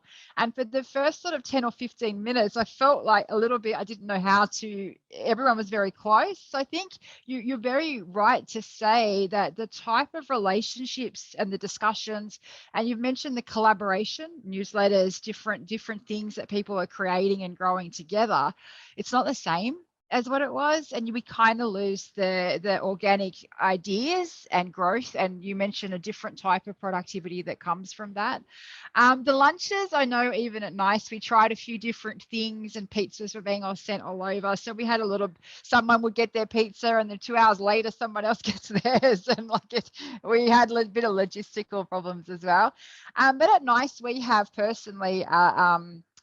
Yogesh, what's that platform? It's like, thank you, Yogesh, you did a great job on this, and we can send little notes to each other. You get like Motivosity. Yeah, Something kind like of a similar sort of motivation platform. Yeah. Yeah, so we and that's been good as well, because it gives you a way to maybe give a little high five to somebody that maybe you've only ever worked with on emails and phone calls, never met them, and we can just connect and reward, and you can go on the leaderboard and stuff like that. Does anybody else, just to the wider panel, have any sort of initiatives that they've tried or have that worked and they're going to stick with, or perhaps that didn't, when it comes to boosting employee morale and engagement? Anyone can jump in with a comment if they like. And just like to add to what Nadia said, so that platform is like, you can give some dollars to people, right? Yeah. So each of them has $3 per week or something. So I have $3 in my bank. I'm the organization gives you that, and I can give $1 to Nadia. I can give $1 to Prasum. I can give $1 to somebody, and those are dollars. People can collect those points at the end of the month. They can go to the NICE store. They can buy a T-shirt. They can buy whatever. So there are a lot of goodies there. It's all motivating people and being more engaged workforce, if I may say that. So Yeah, we've got that platform in Concentrix where we call it reward points, but that is basically one reward point equal to 1 Indian rupee. And people get that. They can go and buy Amazon vouchers. They can go and buy any other stuff. And the good thing is you have that money. And let's say you're working in Gurgaon, but your home is in a small city in India. You can go to Amazon, buy that, purchase that piece. You can buy anything, and then Amazon will deliver it to your home place. So that way, we've got this program running for the last 4 or 5 years now with us. So it's a very good program that people are excited to be participating in. Yeah, and it's funny because we get a little bit jaded. I think for us who have been in contact centers a long time, we're used to leaderboards, we're used to charts with stickers, and you think maybe you'd get a little bit jaded. But when you get a pop-up saying, my mate Dinesh has said, good job, Nadia, on something, you're like, oh, okay. And it does give you a little bit of a boost. And it's a nice, very small gesture of recognition that does make a difference to your day. Sometimes you're dealing with something that's very difficult, and you just get that little pop and you're like, yeah, all right, I'm going to keep on with this. And everything, I feel a little bit better about where I'm at. Another interesting anecdote, I was working with an insurance company in Australia, and they, for a period of time, I don't know how sustainable it is, but they had like a little game whenever you joined a meeting, in your introduction, they'd have a theme. And so today's theme is movies, and everyone would have to say, if I was a movie, I'd be whatever, I'd be, Field of Dreams or something. And the movie was kind of like a way of saying how you're feeling today. Or if I was a sport, I would be, or if I was an animal, I'd be. And kind of it gave people a way to express how they were feeling without saying, I feel sad or I feel angry, and made a little bit of a lightheartedness approach to teasing out where people's mindset was at a particular point in time. So that was a bit of a fun initiative they had to help people convey if they were feeling a little bit blue or a little bit down, and then the manager could speak to them about it afterwards. We're in that theme of the Great Resignation, and we're talking about making yourself stand out as an employer of choice. And so I was thinking about the question of operational KPIs. Has there been some way of measuring the performance of consultants or agents that maybe we're going to back away from or change in this vein of attracting and retaining staff? Maybe Shuvik, to you, when it comes to managing agent performance and KPIs, has this been something that you've taken a different approach to during this time? Oh, yes, I mean, glad that you picked it up. I think that's one of our key actions that we have made. And being a back office service, productivity was one of our main drivers, right? So we said, as we moved away, does productivity really make a difference, given that it's a back office until the time we are meeting our SLAs? Should, as an organization, we move towards measuring production, right? With that came the entire thought process. The flexible schedule that we would usually use in a contact center for incoming volume based on your workload, based on your shift and flexes, etc. So how can we go in and build that into a back office module and say, okay, people pick your shift, work the hours that you really want to, till the time you are able to finish the target production for that particular day, right? So one of our biggest change was shifting or making that change, or all of our capacity, all of our staffing models to move away from driving productivity per hour to production for that particular day. I think that gave flexibility to people in terms of managing home. And as one of us just mentioned, right, it's a very different experience. Our families expect to be available during a certain time in the day. So we made that measure. And I think what really worked out from a people perspective was, at a certain point, we went back to them and try to understand whether it's really working or not. So there's something called an emotion meter. Okay. So people can go in and just say how they're feeling. It's represented by an emoticon. It's not whether they're sad, angry, or whatever it is. It's just a pictorial depiction of what they think about that particular. Sure. Right. So end of the day, as they are finishing their task, as they're finishing their work, they can go in and measure it. Again, it's not a compulsory that 100% of the staff is participating, but it kind of gives that correlation whether we are really driving people nuts to get their work done. Yeah. Or are they able to manage their day at the same time, hitting that KPI and still maintaining the engagement that they really need to. Yeah, I think this is a great approach. And I think, looking at productivity, the way we measure productivity is a really, really important aspect at this point in time. I probably invite Sunil to comment further around operational KPIs. And have you decided to bring in some new ones or adjust some existing ones at this critical moment in time? So thank you, Nadia, for the question. So from an operational KPI point of view or client-facing KPI point of view, we haven't compromised, or we did not make any specific changes per se. But what we have done is we have brought in more flexibility in our scheduling and the way we kind of conduct our operations. Right. There's a lot of involvement now. There is a lot of coaching that we provided to the agents. And so what we have done is we basically said, how do we kind of improve the employee engagement, right? And keep them motivated. Motivated employees improved customer experience, right? So instead of in the earlier days, for some of the programs, we would have provided short-term schedules for a fortnight out and stuff like that. Now we have opened up that visibility for our employees to say, look, you have your schedules for the next 4 weeks, 6 weeks, or 8 weeks. This gives you great view to plan your holidays better and stuff like that. Besides that, the traditional approach of looking at the arrival patterns and then you map your schedule, we kind of started moving away from that. So in the earlier days, one would kind of look at the pattern, create phantom schedules, and then try fitting in associates into those slots. We're now looking at it slightly differently. What we are saying is, what is your employee asking? What do they want? Right? Yep. We've run a couple of multiple surveys across our population to understand their requirement. So it's not a one-fit-all kind of a solution, right? We have a few employees who would ask for fixed shift because that's what they desire. There are a few people who say, look, I can only work between X to Y and Y to Z, right? Mm-hmm. And I need rotational shift. So we observed that, and what we did is we kind of took in those requirements and tried to fit in to the client arrival pattern, right? And then the gray spots were addressed through tactical measures. Yep.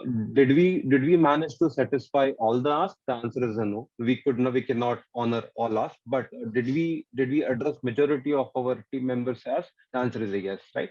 So these are Yes. some of the things that we have done to kind of provide that flexibility and motivation to employees without compromising on the quality of service that we provide to our customers.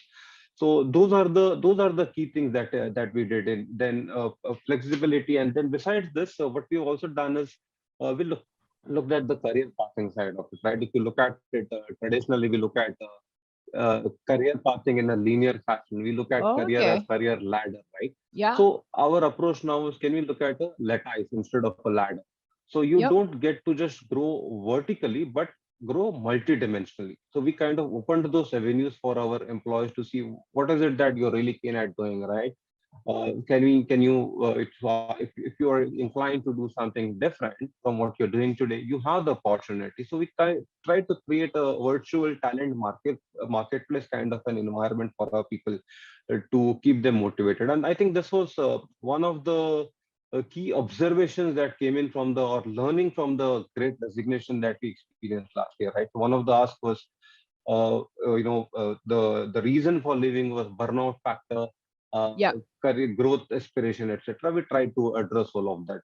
So a long answer short, did we do any changes to our core KPIs? Answer is a no. We did not disturb any critical core KPIs, client facing or end customer facing KPIs, but we have made enough interventions to kind of keep our employees engaged and motivated to deliver to the ask. So this is a fantastic answer, right? The career progression angle is really, I'm very impressed by this. So you all come from some significantly sized organizations where I'm sure you could take your whole career and spend it in the one organization and do a variety of jobs and be looked after by that organization from woe to go. I'm seeing more and more. And if you think about, I don't know, everyone's background, mine started as an agent. And so I got into contact centers when I was about 19 and never came out. And I'm seeing more and more people now who start in that way. And then I've got friends who literally, they were real-time analysts, and now I've got one who's head of retail for a global remit, others who have gone on to become contact center managers, operational managers, and a whole variety of different career paths have opened up to them from starting in a contact center or back office part of the organization. And I think just having a discussion with somebody about the opportunities that are available to them. You could do a secondment in marketing for 2 weeks. You could go to IT. You could spend a little bit of time with our cloud people, with all sorts of different opportunities that are available. But it's coming from the discussion in that contact center. I think that's a great angle, and doesn't cost a lot either, right? To sort of point out where they could go and what the journey could be within the organization. Doesn't cost financially a lot of money to do that. Probably going to keep somebody there because they may recognize opportunity that they didn't quite see there before. I'm going to go in a little bit of a different way because somebody's asked a question in the chat that I can't I'm missing it off my screen. 1 second, let me paraphrase. It was a great question in the chat that I'm going to put to anyone on the panel who would like to answer. The question essentially says, that's great. Great resignation doesn't just affect the contact center or front and back office and employees. It affects the WFM practitioners too. Has anyone had any sort of ideas or methodologies for retaining and keeping your WFM people motivated who may be feeling a little bit stressed at the moment too? So this is just an open question to anyone who wants to answer about keeping the WFM practitioners engaged. Any ideas? No, I think the approach is not singled out for WFM per se. So what we have attempted with the larger organization, this similar philosophy has been applied for the WFM folks as well, right? So we have conducted numerous surveys. We have connected with various people to try and understand their problem, right? Especially during and post pandemic time, and have addressed it, as we can address it basis the specific asks that we have.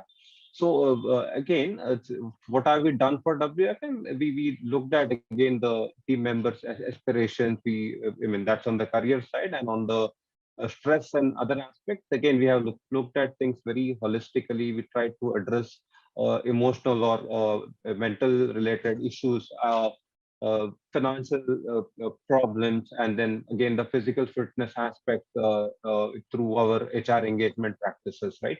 We again, like some of the other organizations mentioned, we also ran a couple of events or calendarized events, some themes for certain months, for emotional well-being month or physical well-being month, and we also kind of came up with applications to encourage and promote fitness levels. So some of these things which are fairly common have been done for WFM as well. So that's the answer to that specific question that came up. Thanks, Sunil. I think you've hit on some really important points there. Let's not forget our WFM practitioners as part. They might be the ones who are making sure everybody else gets scheduled for these strategies. So it's important that they're considered too. I'd like to address the next question. Go ahead, Bhupesh. Just to add on there. Sure. See, one of the things that we do realize is WFM team is also facing the great resignation, right? We are losing a lot of people. And what that really opens up is an opportunity in, so if you have a team A or let's say a city A where you've got 50 team members of WFM, you could have opportunities in other teams. At this point of time, I think it's important that we try and put in our people in the best possible city, best possible team, wherever their career path also can grow. We might not have an opportunity in a particular city or a particular location. Can we kind of release our people to other WFM teams, other teams where they can continue to grow? So that way we don't lose people in this team, although we've lost in the other team. So that career pathing should be there. It could not always mean that the career pathing is going from one level to the next level. It could mean that you've gone to a city where in the future you definitely see the growth coming in. So right now we are trying to invest in that. Not only within the country, outside our country also we've moved a lot of people. So that is one other way that we've kind of dealt with, in some manner, dealt with the great resignation within WFM. So that's the other thing. I think, yeah, that's an important aspect. I worked in a company once in workforce management, a very, very large, well-recognized brand. And each sort of line of business had its own workforce management ecosystem, if you will. And so once or twice a year, they used to get us all together at that point in a room. So this was American Express. So there'd be the business travel people, the cards people, and we'd otherwise, our work would never cross paths. So same organization, but it was really interesting to say, oh, we've tried preference-based scheduling, or we've never tried that. What did you learn? What did, we're all using the same technology, but for different divisions of the business. So that was a really great way just to take a pause, learn from your colleagues. We used to do that for a day. We'd call it like our little summit. And we all got a lot out of that, exchanging ideas and meeting people that you'd otherwise never cross paths with. And again, these are the sorts of things, they maybe just cost us a little bit in time, but they're very easy to set up, and everyone really gets a lot out of those sort of engagements. Probably address the next question to Prason. We're talking about technology today. Yogesh went through some of the great innovations that NICE particularly has around attracting and retaining staff. Technology's been interesting for us over the past, a big part of my role is technology. And it's been interesting over the past 2 years. In some areas, it has been a real help to organizations, and in sometimes it can be a hindrance. They're not able to quite execute on an innovation or a strategy that they thought that they could. Have you seen any examples where technology has either helped to cope with changing times, or perhaps where it may have been a limiter? Yep, absolutely. Nadia, I think that's a very good question and very relevant in today's world for the workforce management function. While skill set is a very crucial factor within the WFM segment, however, if you're not adapting to the latest technology, then as a function, workforce management would not be evolving for that organization. So adapting to the latest technology would be very, very crucial. While we have been discussing on the Great Resignation, I'd like to present one of the case studies specific to the US labor market, which we have seen. during the COVID, post-COVID, during the Great Resignation times as well. So currently, the situation in US recruitment as well as retention of employees is a challenge, specific to two key reasons. One of them would be the government regulations packages, which has been given by the US government, close to around $2 trillion of packages, benefits, which has been given to the US citizens.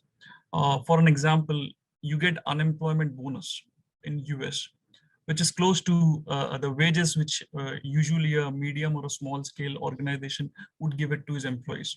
That's where we have seen major challenges, and these type of regulation packages are not at all helping in retention as well as getting employees recruited.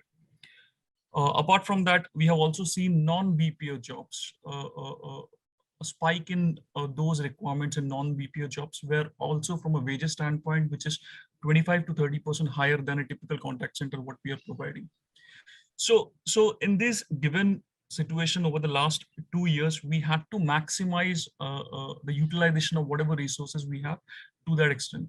And with that same concept in note, Nadia, we have introduced a model, which is a blended model concept into this US market, catering for the onshore client requirements. In this specific environment, a single agent would be taking 2 to 4 different clients, handling their queries based on the complexity they are working on. While in these blended environments, Nadia, it's pretty easier to get your demand estimation process done. However, it is more and more complex for your scheduling approaches to determine your capacity planning approaches. That's where we have taken the help of technology. We have introduced NICE cloud version, which Yogesh was demonstrating. It takes care of the load balancing, the capacity calculation for each and every client, taking care of their different service level needs, taking care of the abandonment, which we have agreed with clients. And NICE's AI-based forecasting engine, as well as the machine learning-based scheduling engine, has really helped us evolve our workforce management practices. Just to cater as a success story, we initiated this campaign with around 4 different clients. Currently, we have close to around 35 clients who have agreed to move into this specific model. So that's where, as an organization, Nadia, we have adapted to this specific technology.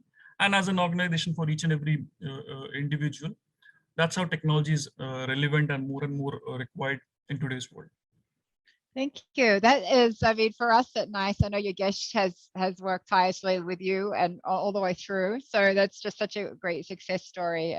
We really appreciate you sharing with the team. I think cloud, from our perspective, Yogesh and I have seen just an explosion of cloud. And this has been the one thing I would probably say more so was the folks who had the WFM on the cloud were able to be a lot more agile, scale up. We had a lot of people in the reverse who lost business. Now I'm suddenly a third of my size. I don't need these licenses. I don't need, and if they're stuck on premise, they're paying the maintenance. They have all the servers. It's a lot more difficult to scale and flex. I think if nothing else over the past 2 years, it's taught us that you have to be in all sorts of ways, not just technology, but practice flexible. You need to be able to, we heard it right at the start, adapt or adopt. And when you have that ability to be very agile with the cloud, I think that really helps. I'll probably throw to Bhupesh now and see from your perspective, any technology or innovations that have really aided your strategy around attracting and retaining staff, or anything that's just been, you know what, we wish that we didn't have to contend with. Yeah, I think one of the big things that I'll say that we've seen happening in our company, even before COVID hit, we were moving towards a lot of virtual hiring and virtual onboarding. We actually worked with a lot of partners, third-party providers, to come up with a solution of where we did not need the person physically to come for an interview. We could do it on the websites that we have, or on the phone. We also tried to see that how can we really look for a solution which is must to have features and then good to have, and then kind of build over those. For example, the current solution that we are using, while it does take care of the basic virtual hiring where you don't need to physically come for an interview, but we also have an automated bot which interviews the person on the basic things. It ranks you on your communication skills and where would you fit in. So if you've got requirements at different communication level, where do you fit in? Which particular uh, account or the client can we hire you for? And the good thing is we kind of worked on this for the last 4 years or so and have matured this product. So when COVID hit, we had absolutely no problem in our hiring at all. We also moved to a virtual pre-onboarding, if I can call it. So while onboarding was always that you had to come in and kind of come in physically and do the stuff, and if some of the people in India would know, when you have to fill up the statutory forms, you have to spend 2 hours to really sign up all the documents. What we did was you could do all that stuff even before you come for onboarding. You could do it on our homegrown app. You could also see your entire team. So if you've got 10 people or 15 people joining with you on a particular date, you knew beforehand who is joining in. You could chat with them. You could learn about the company, the policies, even before joining in. So as soon as you have an offer letter, you have a login and password to a separate website where you could learn anything about the company. We also engaged our team members who are other people who are going to join us, where we ran these contests also. So if you learn something about the company, you could participate with the rest of the team members who are going to join with you, and you can earn reward points, like I was telling. Those are reward points, and those badges can be used later on. So that way we moved firstly our hiring, onboarding virtually, and even after the people have moved out. So in what we've realized is, again, we've got different waves of COVID happening in different countries that we operate out of. Some countries are still having high cases of COVID. So our offboarding process also, we tried to move in a state where people don't really need to chase of what the status of their full and final is. So if you've resigned in the company and you have a company asset, we would have a team come in and pick up that asset. If you can't come and deliver it to us, we'll go there and pick it up from your home.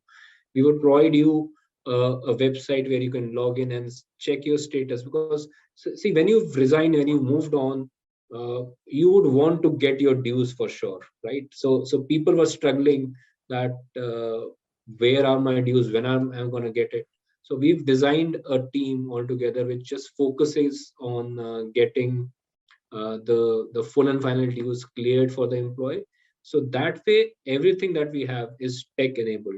Now, how has WFM really helped? So the solution that, for example, Yogesh was talking about, we've got a similar solution, a pretty basic one, but we've kind of looked at a similar solution where you've got your schedules available. You could swap them if you need. You could request for time off and overtime. All those things can be done. Either you're sitting on your desktop, laptop, or on your phone. You could just request for that.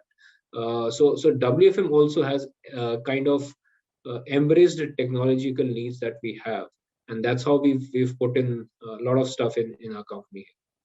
That's a really interesting response. So from the chatbot onboarding, do you receive any, like, do you take like a voice of the employee, like a survey to see how they found the process, and maybe it gets refined based on their experience or rating of that bot? Yes, we do. So we try and, so when we started with this onboarding process, we had close to 80%. Before the onboarding really went virtual, we were kind of having a satisfaction score of 60-65%. And when we got this piece implemented, we reached to 80, and then we matured it over the period of time. So that way we do capture the VOE for sure, and try and build on whatever our employees or prospective employees are seeing. So we do mature this. That's, yeah, very. I've not been onboarded by a bot before, and I suppose it gets tuned for different roles to ask different types of questions, and then Yeah, so the bot was really for our interview, not for the onboarding. The bot that I mentioned out is all the even before you are given an offer letter, the bot really interviews you. So that's how it is. Yes, well, thank you. Would anybody else like to share on technology and perhaps how it's been a contributor or a limiter to any of your attraction and retention strategies? I think technology has been the backbone to everything that we are doing today, right? With the pandemic hitting and more and more, all the organization move towards embracing and leveraging on high-end technology. Desktop analytics were, sold like hotcakes, without which we wouldn't have been able to perform the way we are, right? Besides that, on the technology side, I think our HR team and employee engagement, especially, they came up with a lot of initiatives. Most of the employee asks were basically taken through the application that were developed, whether it is admin related ask or HR related ask. There was a ticketing system that was introduced. In fact, it was there, but it was it was encouraged. Right, and then there were steeper TATs that were agreed upon. So if there is any query, whether it is a grievance, whether it is a request, all of those were tracked and they were ensured that it is addressed and resolved within the stipulated time frame. Right from the request from a new joinee to the person who would have who is about to leave or left the organization, we ensured that all of those requests are honored within the stipulated or preset timeline. So I think we leveraged on technology extensively from an HR point of view, workforce management point of view, and even in the when it came to hybrid kind of a work environment, it was technology which helped us enable it. Right, we would kind of pick the work from office requests all over a portal and applications, and then seats were arranged and blocked for the specific employee, and overall a visual view of the entire setup or the site was made available at a glance, right, on applications, on portals. So yeah, we leveraged it to like any other organization, right? Without which we couldn't have. Yeah.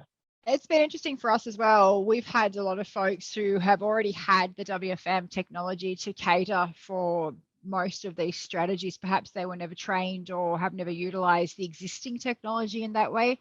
So a lot of them are looking for new solutions, but with our NICE services and consulting, we're able to help retrain them, if you will, to look at things like, blocking seat limits and modeling schedules in different ways.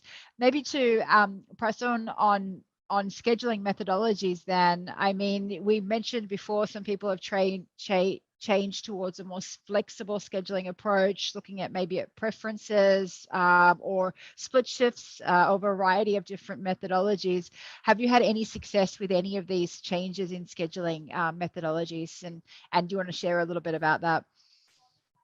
Yes, of course, Nadia. I think from an industry standpoint, there are couple of things which has majorly impacted the scheduling approach, or it has got evolved. Firstly, during this pandemic situation or the post-pandemic, if I must say, with the rise of work from home, it has given more and more flexibility to the WFM schedulers in place to generate schedules specific to the split shift to do peak management.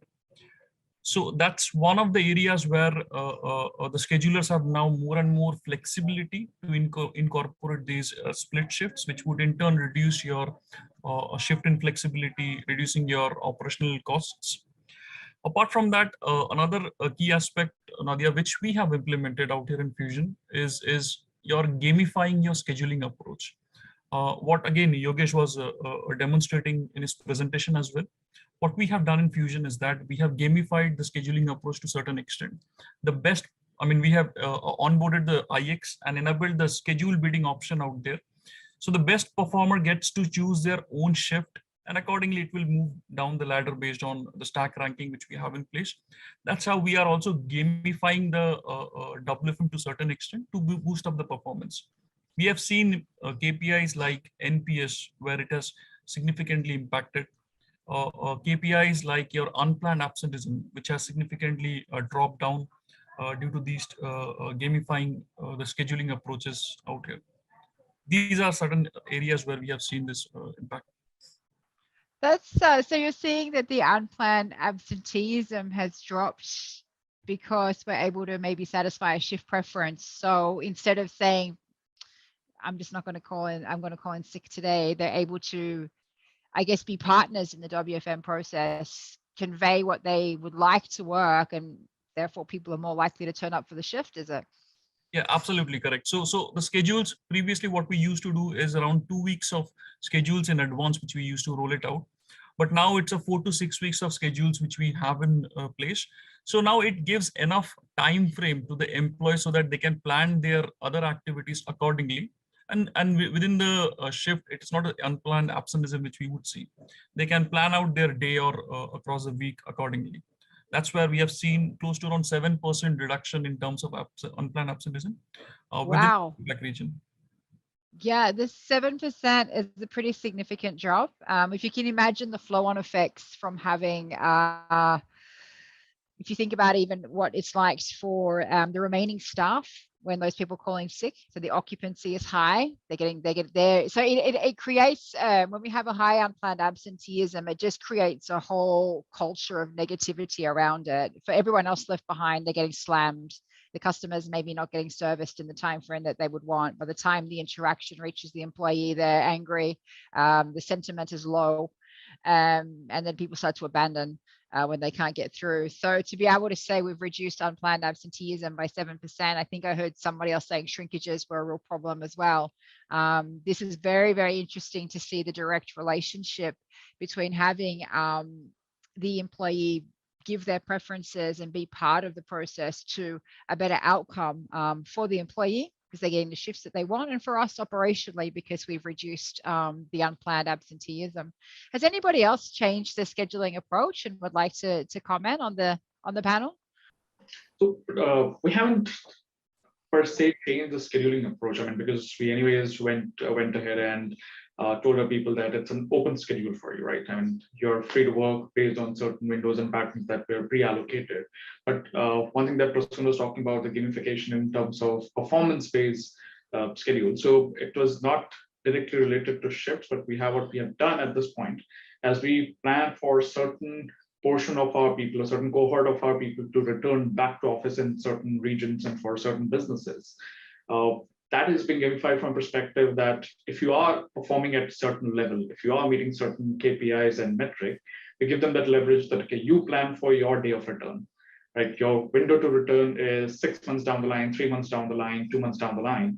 Depending on your performance scales, you can choose what shift you work or what time or what day, which month do you want to come back to office. That's the kind of leverage that we're using. The thought process is the same, but being utilized in different ways and manners. I think that really works out from a people perspective. Yeah, I think these are all different strategies that we can employ to make people feel like, or give people the ability to be part of the process. It's always been something that I've championed. I think coming from an agent background where I've been that person who worked all those shifts and often wondered, why do I keep getting this shift? Why are my breaks here? Why can't I have a voice? So this is near and dear to my heart. And I've always thought that the good WFM knows that we have an operational KPI, whatever it is. But we're also dealing with people who are giving us 40 hours or 50 hours of their lives a week. So why can't we make it something that makes sense for them? Why can't we give them a mobile app and let them switch and self-serve and move hours around? And I think the pandemic has really been an accelerator of a lot of these strategies. I think there was always maybe a little hesitancy to kind of hand over control or to bring them in. But now I'm seeing more and more people try this. We're hearing an amazing result, 7% reduction in unplanned absenteeism. That's something that is just a standout of the call. And so again, something else that doesn't cost anything to try. You set it up and you can try it in a small pilot group, see how it goes, and then create a strategy for the whole organization. I'd probably turn to Narayanan now, who's been quietly waiting, and I get some of your inputs. I guess just generally speaking, from someone with your background and experience, what would be the biggest lessons that you've learned over the past 24 months? And has any of these learnings reshaped your approach to WFM? Exactly, Nadia. I just was waiting. The thing is, it's entire, it's a paradigm shift actually. In fact, if I want to talk about the last 2 years experience in workforce management support system perspective, it's a complete paradigm shift. The moment we had this kind of experience in around 2019 and 20s, particularly the healthcare industry, which Sauk and Shyam and he can vouch that, this healthcare information, patient information is not supposed to reveal anywhere. So even the employees cannot be allowed to carry mobile inside. That's the kind of close, paperless kind of a compliance system is very, very strict in healthcare industry. With this kind of background, the sudden communication has come from across the world that people have to work from home. Nobody knows how to run this. That's the kind of challenge we had. And we immediately moved our entire people back to their home, and we started dispatching systems, blah, blah, things, everything. So everything was in the trial and error methods. The business started delivering. But over a period of time, we realized that the workforce management team has to play a vital role in terms of monitoring their performance, monitoring their scheduling, monitoring and how they are giving the right information to the delivery on right time, which is the critical expectation from the delivery. And everybody was struggling. And over a period of time, we got realized that the delivery is expecting a one window support. Because now that's what I'm keep on telling, that we have to change our thought process of the typical legacy workforce management methodology to the complete resource management methodology. Why? Because the delivery is now telling that I have been asked to work from home. With this kind of background, I need support from my technology. I need support from my data MIs. I need support from all of the resource perspective. For each and everything, the poor employee is working from some remote place, and he's having a lot of challenges. And the team leader is working in a remote place. So he's having a lot of administrative issues, a lot of technology issues, each and everything is approaching the team leader.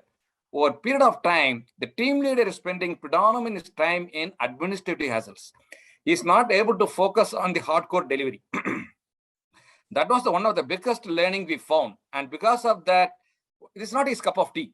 The team leader is supposed to drive with their associates to monitor their day-to-day, how to manage people, how to manage my customers, and how to manage my KPI. That was his hardcore experience. Suddenly, the team leader has to look after the agents, all other ambience also, in terms of his technology support, in terms of his tools, whether his system is working, whether he has a proper internet at his connection, blah, blah, blah things. With this kind of background, the delivery team came and told us, hey, Narayanan, I think you cannot come back, only talk about scheduling, capacity planning, all are fine, man.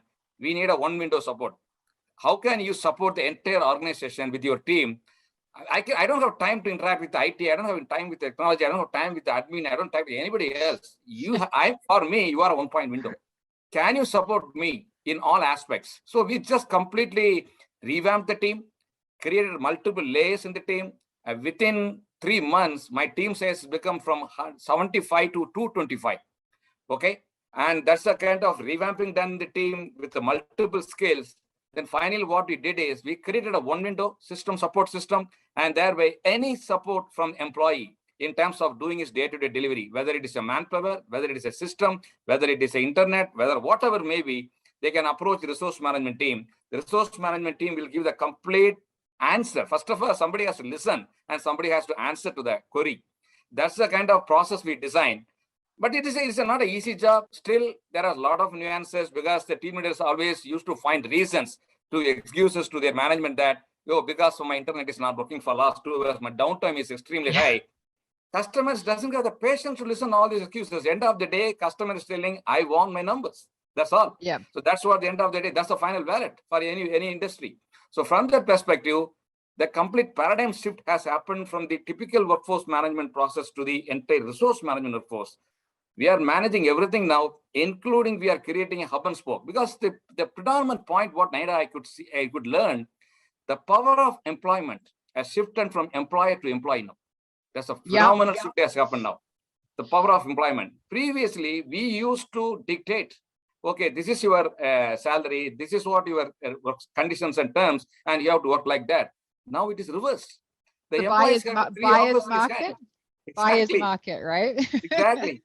And he is having multiple offers, and because of this work from situation, he can work for any company in any world. That's the kind of option he has. So with this background, this guy is demanding. I cannot. You have to give me assurance that You have to give me a permanent work from home option. Then only I can come and join in your organization. That is the kind of demand the agents are telling. So with this kind of background, if I'm going to dictate them, no, you have to come to office for onboarding, you have to come to office for training, nobody's listening. The kids are all smart now. So we have to change our gears. I think time has come for us to change our gears, to change our typical workforce methodology. See, over a period of time, all your technology will take care of your scheduling, technology will take care of your capacity planning. That will go on.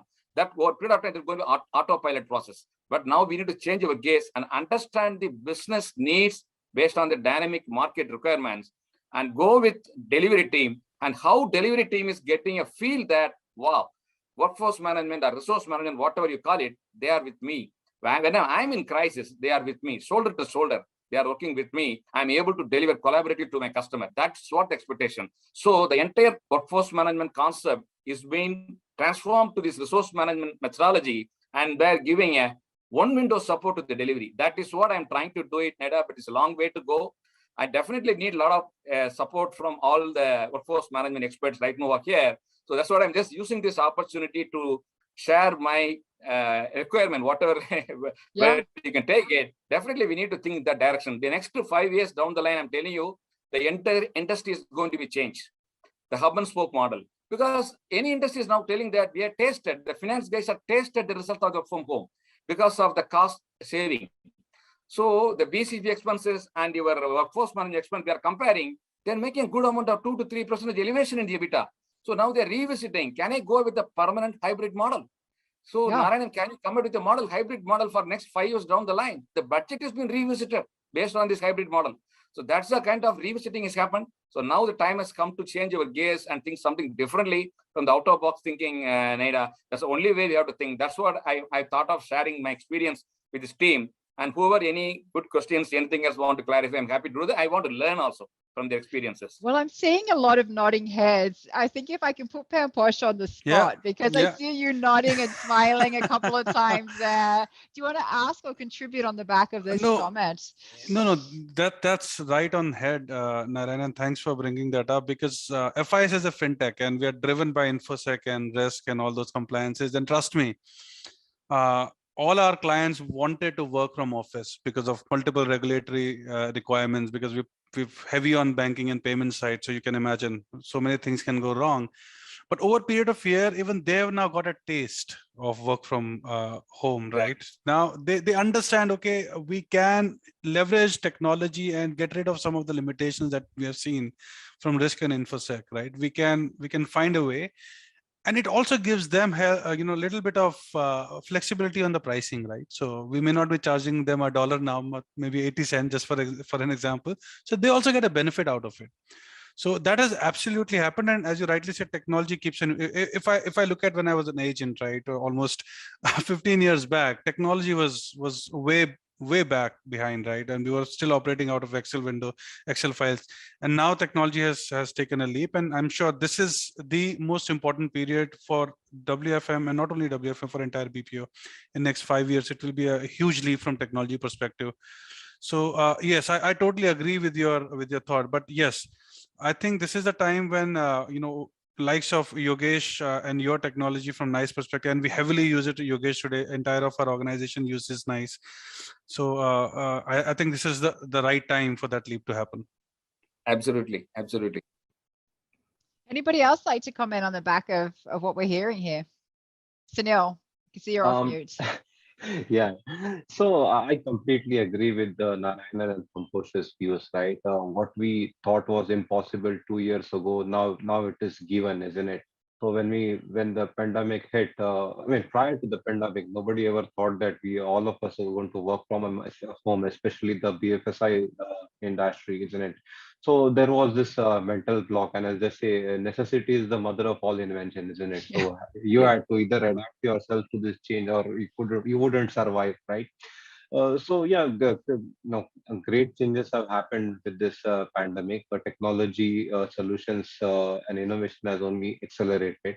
That's clearly visible, isn't it? So yeah, I just wanted to add those 2 cents to what Pamposh and Narayanan suggested.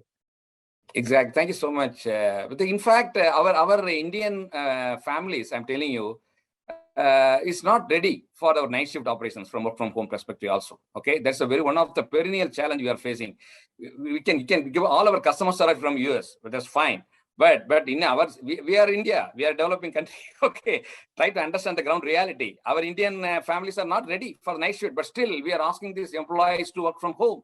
And you don't know, we need to understand the ground reality. They are telling and coming and rising that, boss, I have 1-bedroom room, and if I'm switch on my light and I'm just doing my voice calls in the night, my parents are sleeping. How can I do my business? How can I do my work when you are expecting 98% quality? Okay, so we need to think something differently. So I have to go and create some hub and spoke kind of a location there, some 100 kilometers radius. Okay, creating a setup there and providing a basic internet there. Come and work there. So these kind of new things we have to do. I think thereby you can avoid their traveling. They are comfortable in terms of coming to their nearby place and work from there. Your attrition will come down drastically and your performance go. Customers are fine now over a period of time. I think Shyam can vouch that most of the customers are not willing to sign off for my work from home. No, I don't want to give the approval for work from home. That's the kind of mindset. But now everybody is reversed.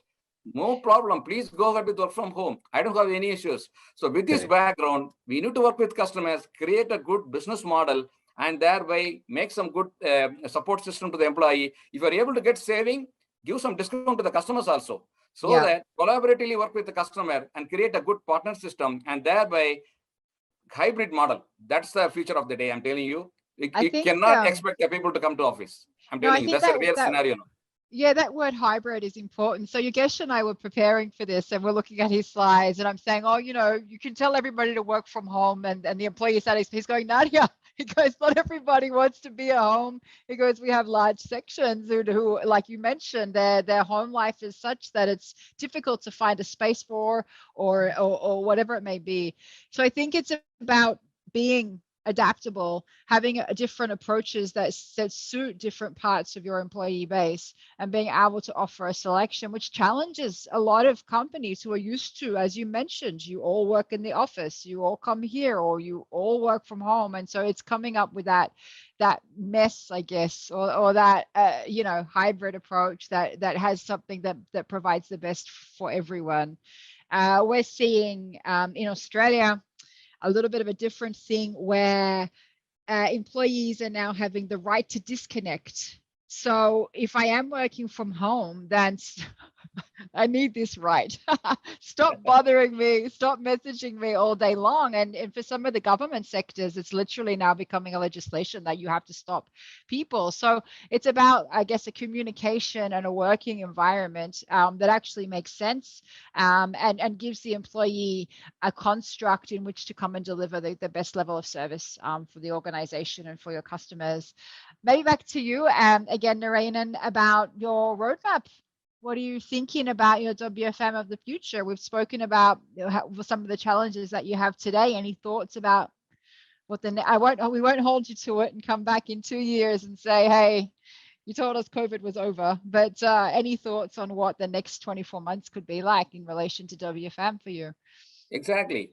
Based on the learning, whatever we got it in the last 2 years, the roadmap is very clear. So we need to create a roadmap in all aspects. From the investment perspective, for example, we are managing more than 8 to 9 locations, and we have around 12,000 seats. So I'm going to compare with my headcount, I have 25,000 people. Okay, if tomorrow, if I'm going to call all my people come back to office, I don't have seats. That's the reality. And management is not willing to make an investment. Okay, why should I?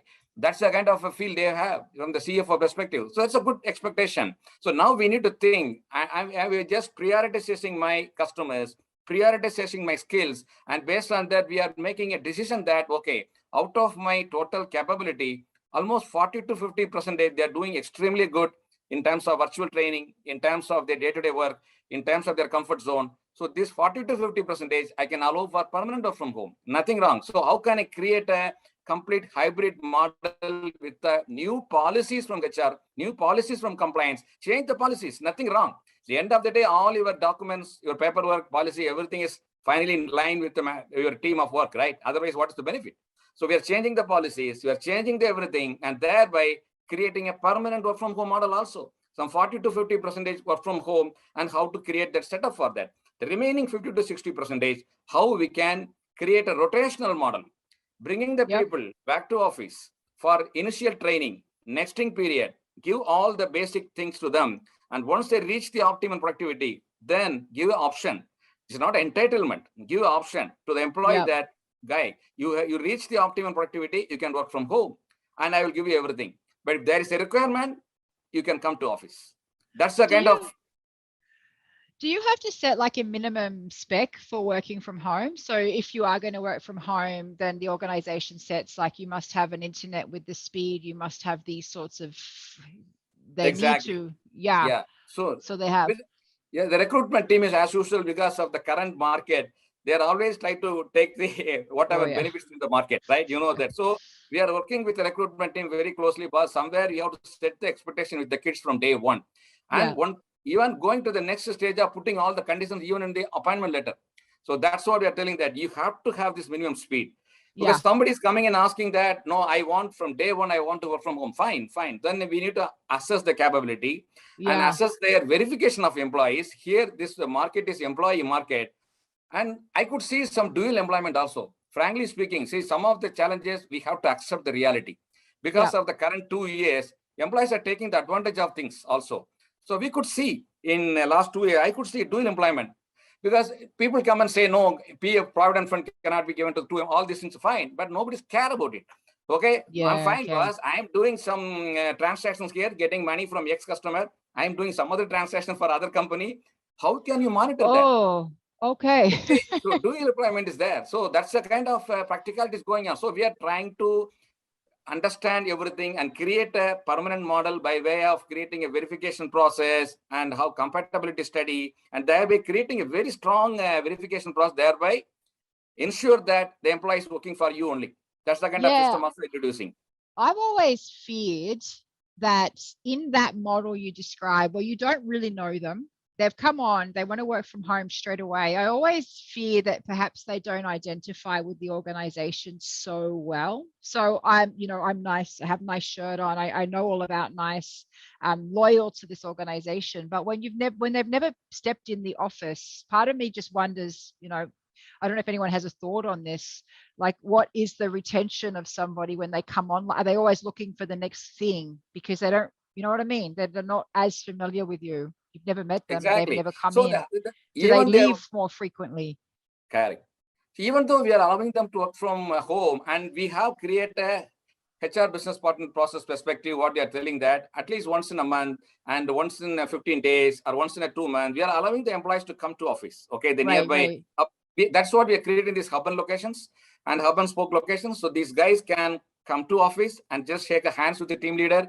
And that's why the WFM create a rostering and scheduling for meeting the people. Instead of allocating the seats, you can create a rostering for meeting the people. Okay, by way of creating, okay, these are the day, these are the process, team leaders will be available, managers will be available, the respective agents will come and do some handshaking programs and do some fun activity, create some ice-breaking sessions. So do something gelling activity, HR people will own that activity, which also workforce management has to play a vital role for the entire planning. So that's the way, once in a while, the interaction should happen in the floor. Otherwise, you are right. So how that rhythm will happen? That's the end of the day, emotions play a role.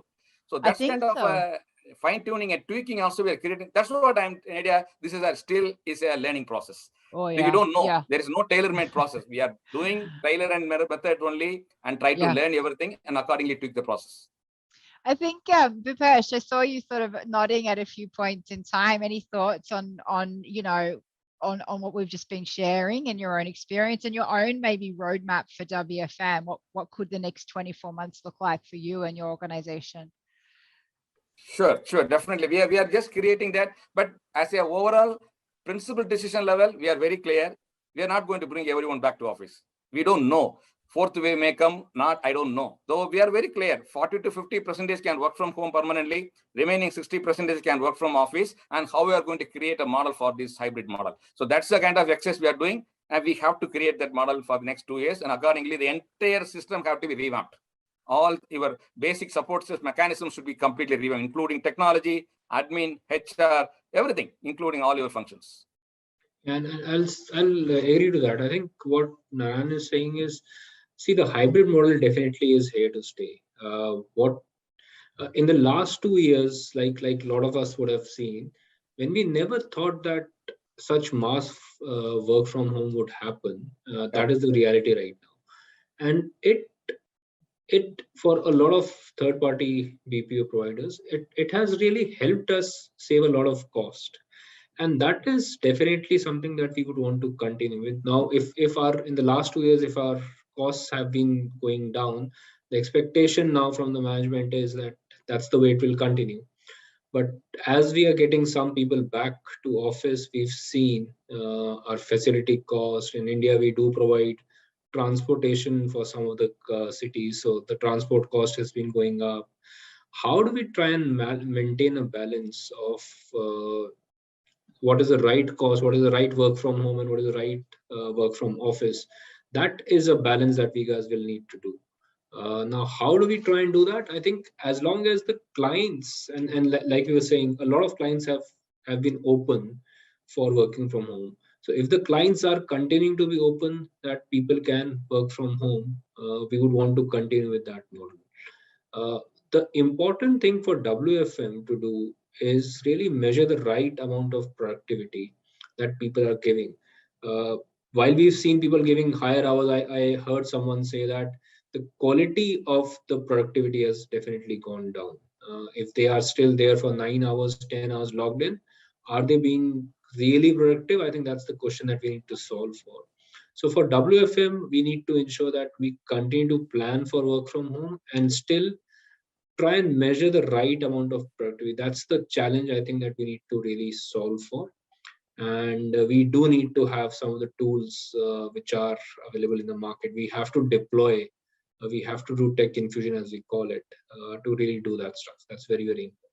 Absolutely, Bhupesh. Now you are right. The market is wide open now for the technology companies also to come out with a lot of tools and software, how we can monitor these guys on a virtual mode. A lot of tools are available now. At the end of the day, the attitude is very important. You have to inculcate the culture of discipline and basic hygiene to the employee by way of either the communication from the team leader, by way of communication. End of the day, all technology can only do the facilitation. That's what I used to make a command. Any tool we are using, put garbage in, you'll get only garbage out. Okay, how we are going to use the tool, that's a very important point. Just sake of using the tool, anybody can do that. So you have to go and communicate as a team leader or a workforce management guy. The workforce management person should come out of the shell that I'm not a back-end guy. Previously, the mindset of the workforce management guy is always that I'm always acting behind the screen. Okay, I'm giving all analytics, I'm giving all planning, and you take my juice and go and showcase it to the delivery. That's the kind of mindset of the workforce management. That I think we have to come out of that. Go and stand in front. I'm telling you, go and talk to the delivery team. Go and talk to the people, and nobody's going to stop you. Okay, and talk to them, understand their challenges, and start giving solutions. People are expecting solutions now. That's the paradigm shift they have to do. I couldn't agree more. I used to always doubt myself, right? Because I didn't, back in the day, I didn't know Excel very well, and I wasn't a mathematical genius, right? But I soon realized that the power of workforce management is not numbers. It's getting the operation to listen to you and following your advice or your strategical recommendation. And so if you can't go and do that, if you can't talk to someone and say, here's where you should put staff, because if you don't, X, Y, Z will happen, and they don't do that, then you might as well just go and create numbers on a spreadsheet and nobody listens. You're doing it in a vacuum. You have to be in as a trusted advisor status to the delivery people, and that they want to come to you and say, what would be the impact if I did this? And then you go and help them with the scenario, and you're in lockstep together. You have to be able to sell the messaging, right? You have the numbers, and now we need operations to act. So maybe I'll turn to Shovik about employer of choice. So we spoke about buyer's market, right? And we spoke about a demanding mindset where people are telling us literally, I could go somewhere else and get something different. So if we're trying to denote ourselves as an employer of choice, what does that look like to you and your organization, and what would that kind of experience be? Employer of choice. I mean, I think that most debated or probably most spoken about term in today's, industry, right? Everybody is talking about it. Everybody is debating it. I don't think anybody has come up with that silver spoon or cracked it and said that, okay, this is what really an employer of choice is. If you talk to different individuals, everybody will have a different perspective. And I can tell you, the 90 folks that we have on this particular call, everybody would have a different perspective about who's the employer of choice. Somebody may aspire to be with Google, somebody may aspire to be with Microsoft, Facebooks of the world, NICE's, and I might say I want to be at IKS because I'm part of the organization. I think what it really matters and what will really work as we move forward is a culmination of everything that we have discussed today. The aspects that impact people, the aspects that helps us as an organization to continue to grow, the past, pre-COVID, and the future post-COVID as we foresee it, right? The blended cultures, people's ability to connect better. And you put it pretty nicely a little while ago when you said that somebody who has not even met anybody in person, not seen how the facility looks like, how is it to walk into an office of the organization that they work for, how will they relate? How will they build their engagement? And we've looked at, and data speaks for itself, and I can talk about our organization. We have seen 80% of all attrition in the last 2 years have been from people who joined us during those last 2 years.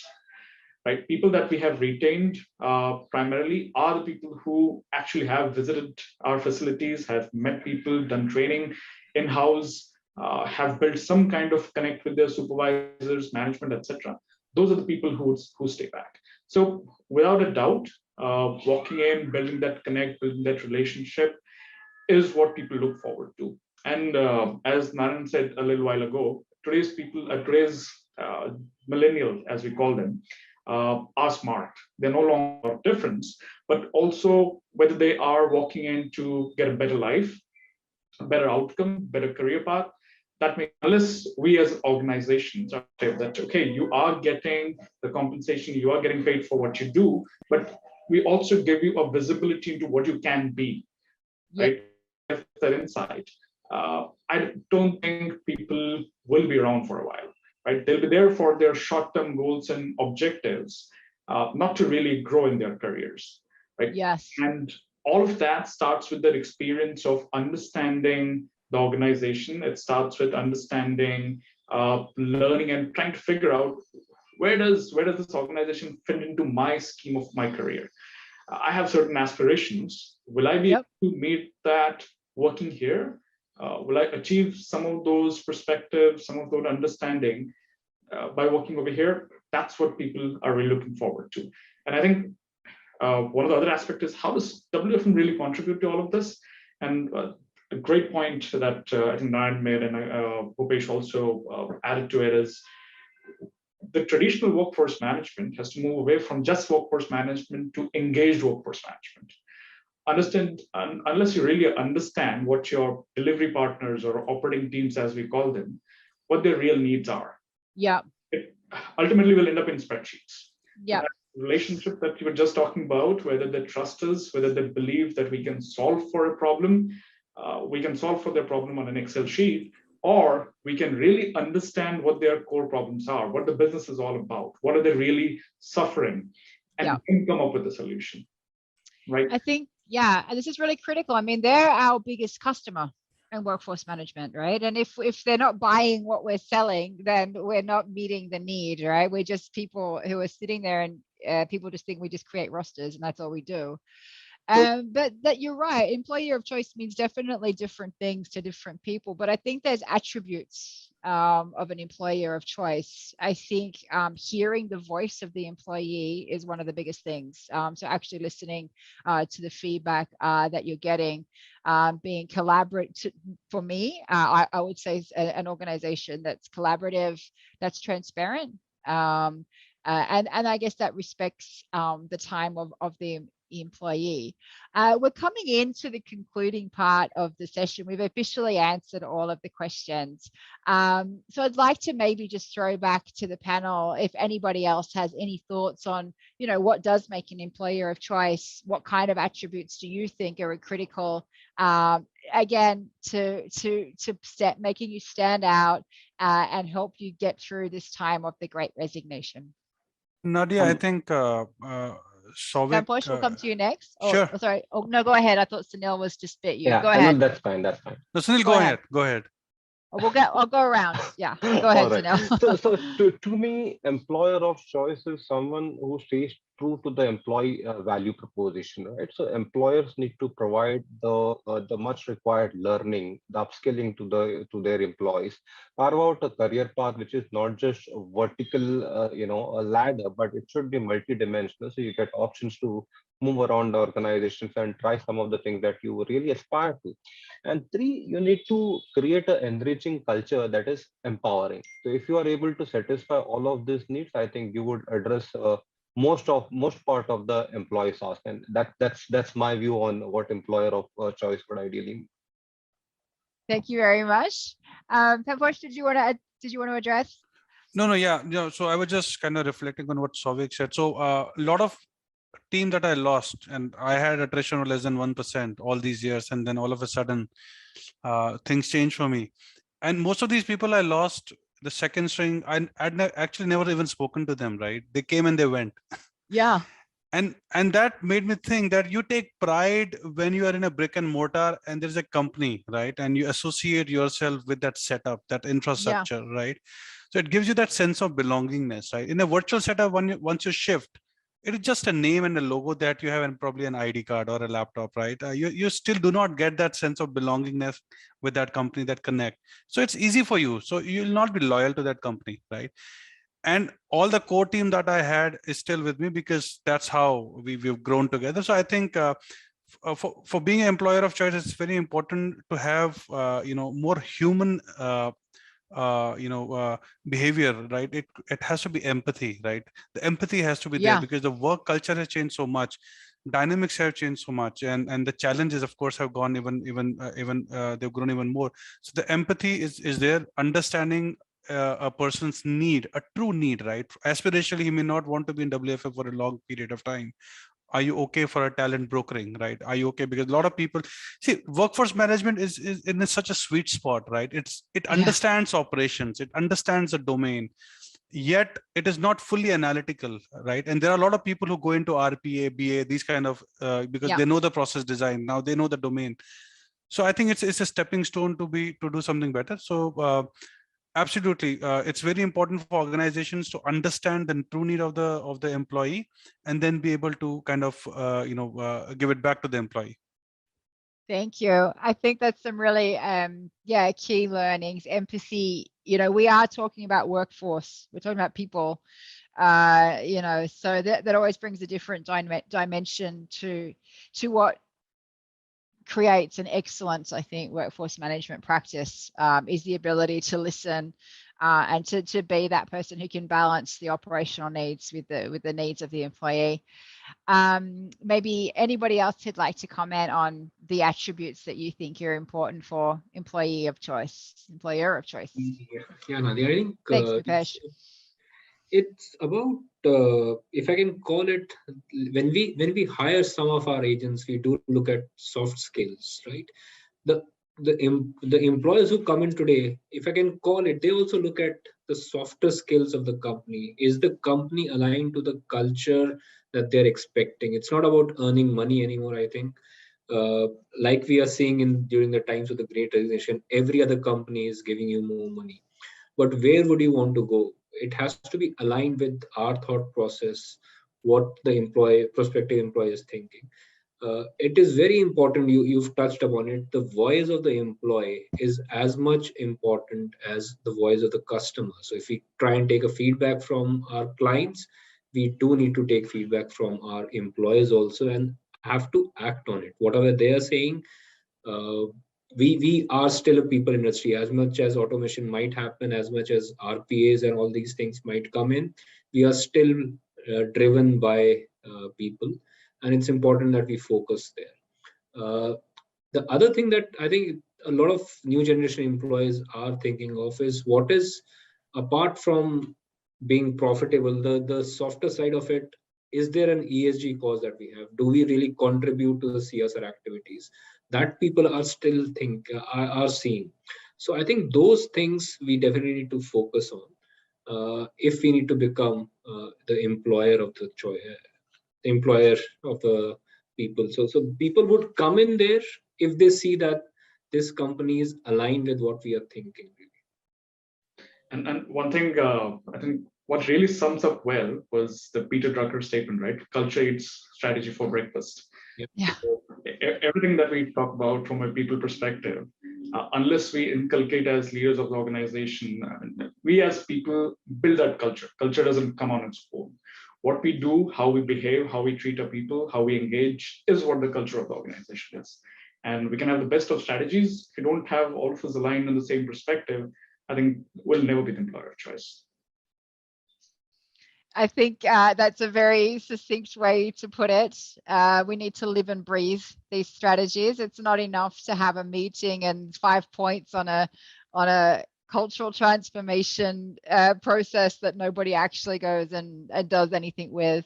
I think we have some very senior folks on this call, so we have the ability to be role models, to be leaders, to set examples, and maybe even to question when things perhaps aren't of the attribute that we would expect from an employer of choice. So giving people the ability to speak up and have a voice is also really important.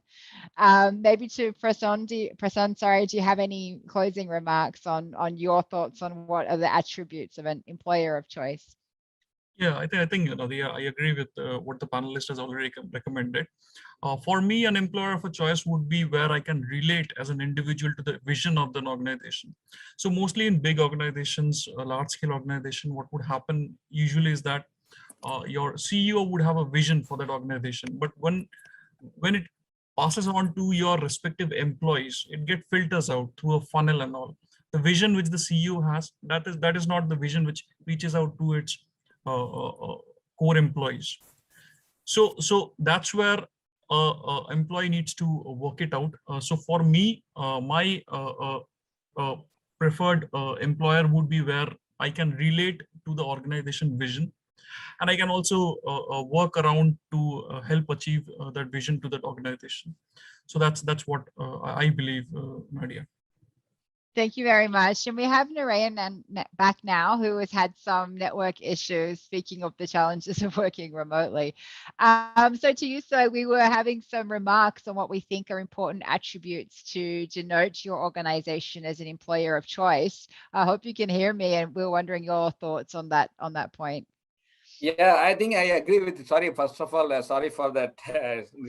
Some issues in the internet. Same work from home issues again. Even though I'm right now sitting in Bangalore, in such a metro cities, I'm having this internet issues suddenly. So come back to the question what you did ask. That definitely I think, and we have to have a what can I say, comprehensive and the holistic approach from across organization to give a first-time experience to the employee, which is what I'm just looking at, which is one of the predominant expectation from the kids level. So once you create that model by which whatever, whether it's a hybrid model, work from office, work from home, if you are going to create that first-time wow experience, whatever limitations you have, but still you have to manage that and create that first-time experience for first 30 days. I completely agree with Shivam. All the attrition, whatever we lost in last 2 years, people who hired from the bucket only. So from that perspective, that is the one of the primary thing every organization have to focus from the day one, how I'm going to create that experience for at least 1 month. That will create a complete paradigm shift, because the moment Yogesh presented that 77% of the attrition reasons are preventable. Okay, I can go for even 80%. People are not leaving because of money. People leaving because of their respective, we used to say as a manager, because of the atmosphere, the ambience, or whatever environment we created. If we're going to fix that, at least to 60 to 70%, in terms of the employee experience and the wow factor, I'm telling you, that will be the great shift from the overall culture perspective. Whatever organization are working, whether it's a startup company, whether it's a Google, doesn't matter. How you are meeting how you are meeting your employee and how you are delight your employee. That's all I would like to say. Hope I did answer your question, Nadia.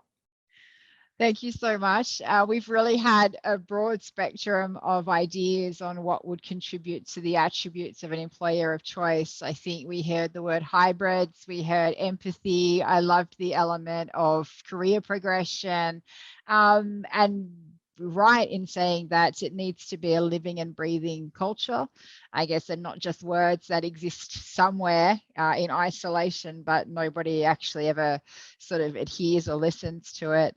I think just in closing, we are coming towards closing. So thank you so much for everyone who has stayed with us all the way to this point.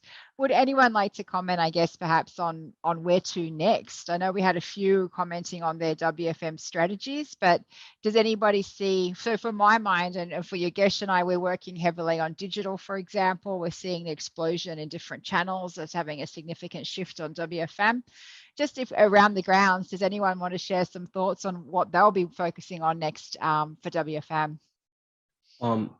So I think from my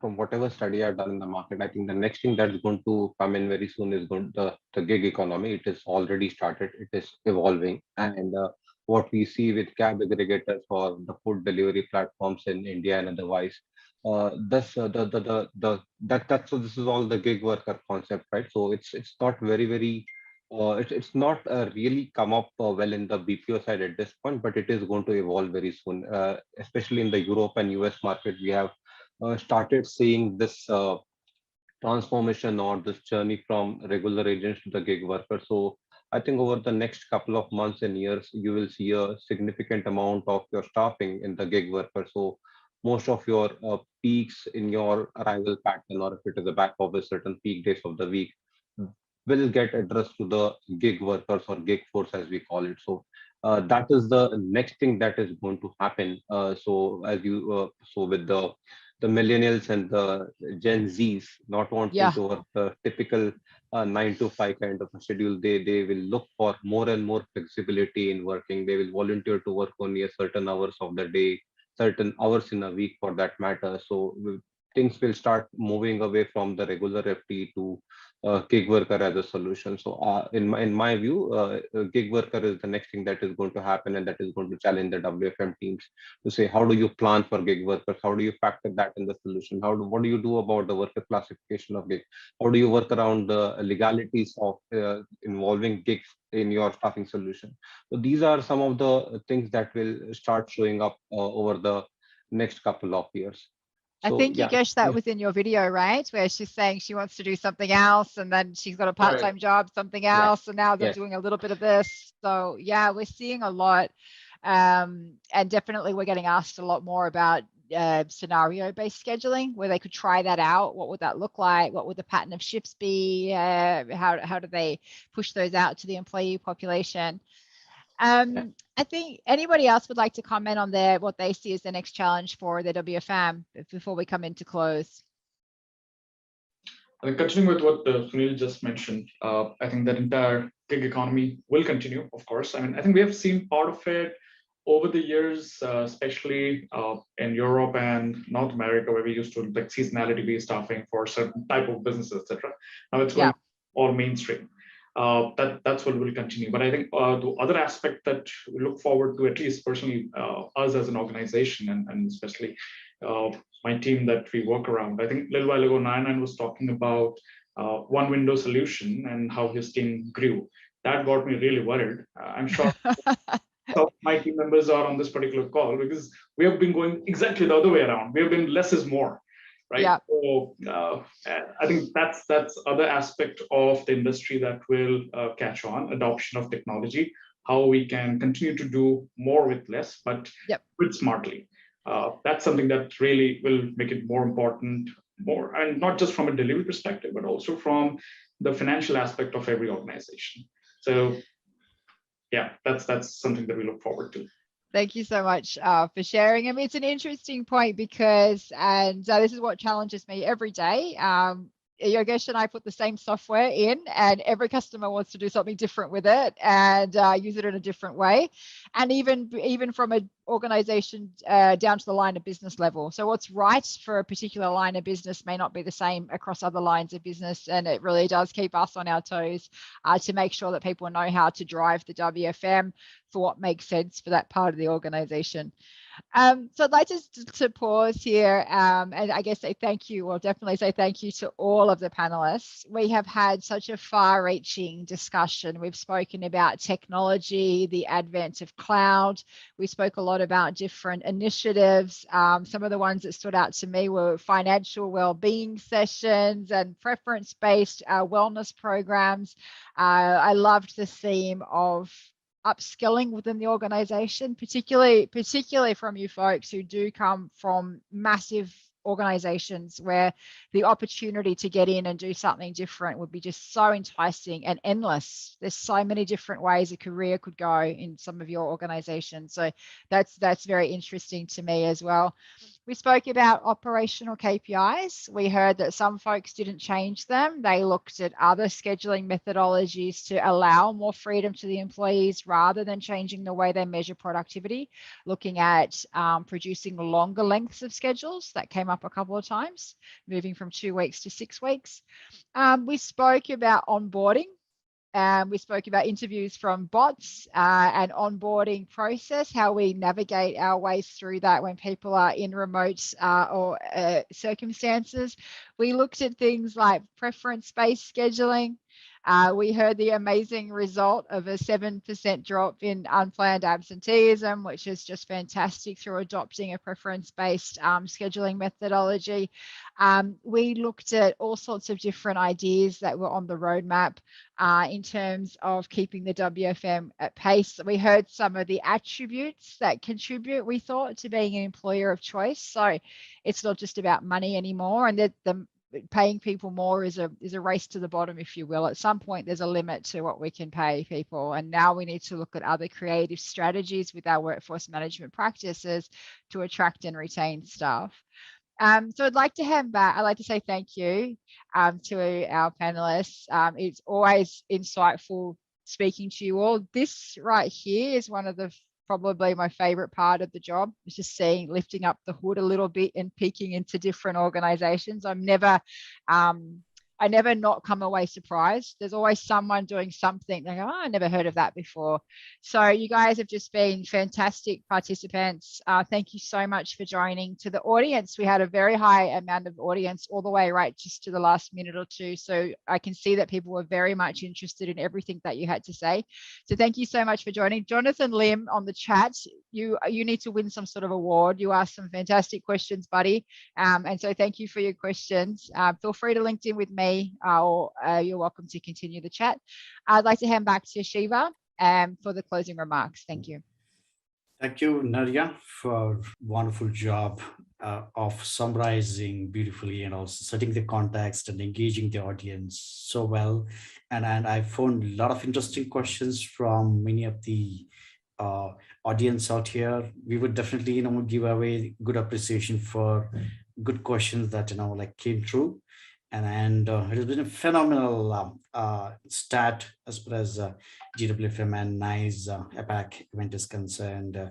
I want to sincerely thank Yogesh for taking time out and sharing depth of insights on the theme, and Nadia for wonderful moderation right from setting the context. And I love the questions that you have drafted, and distinguished panelists Bhupesh, Narayanan, Prasan, Saviksham, Bhupesh, and Sunil.